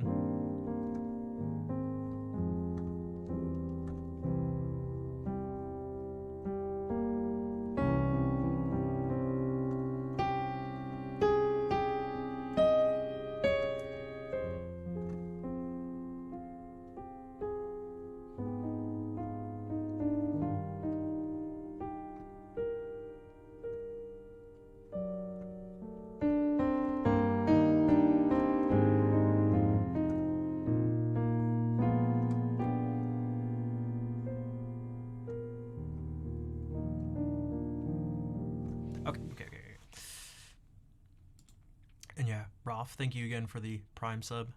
Again, if anyone else is able to subscribe, donate, cheer, anything like that, that would be super helpful. But also just spreading the word about the stream, and so that's all the help helps. That's right. You heard me.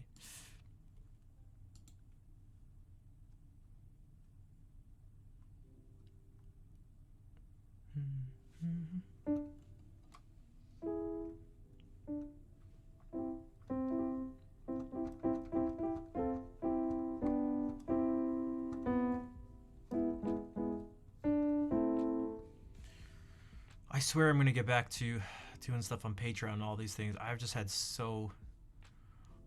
a bunch of other things with a bunch of shit that's come up, so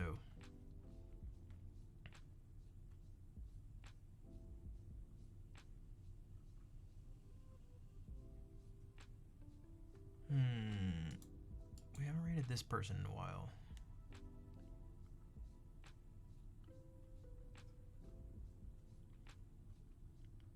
Follow so many people. Okay.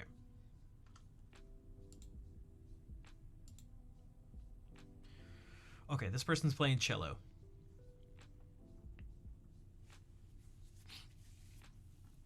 Yeah, copy those raid calls.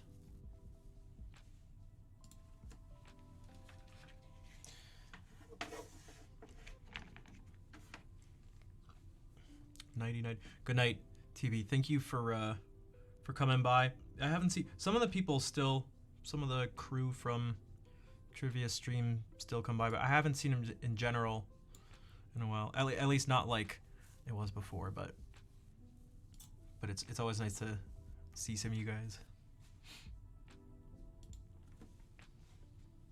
Okay. Read.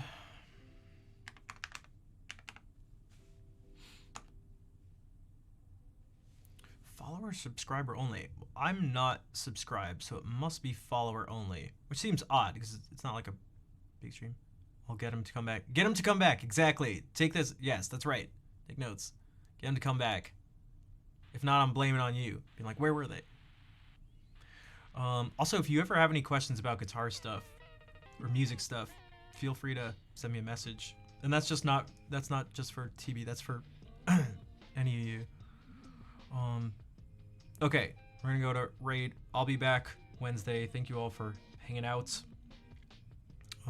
Also, if anyone has any suggestions and stuff, or suggestions for this format, things that would maybe help out better, positive things, negative, any sort of feedback, it's so heavily dependent on the reception of it, because it's like that. If you want to DM me, that'd be super helpful, because I can do my best to guess what's going on in people's minds, but it's that only goes so far. So you're welcome, Shaggy. Think about you right away. Thanks. Okay, yeah, let's go listen to some cello music. Take care, everybody.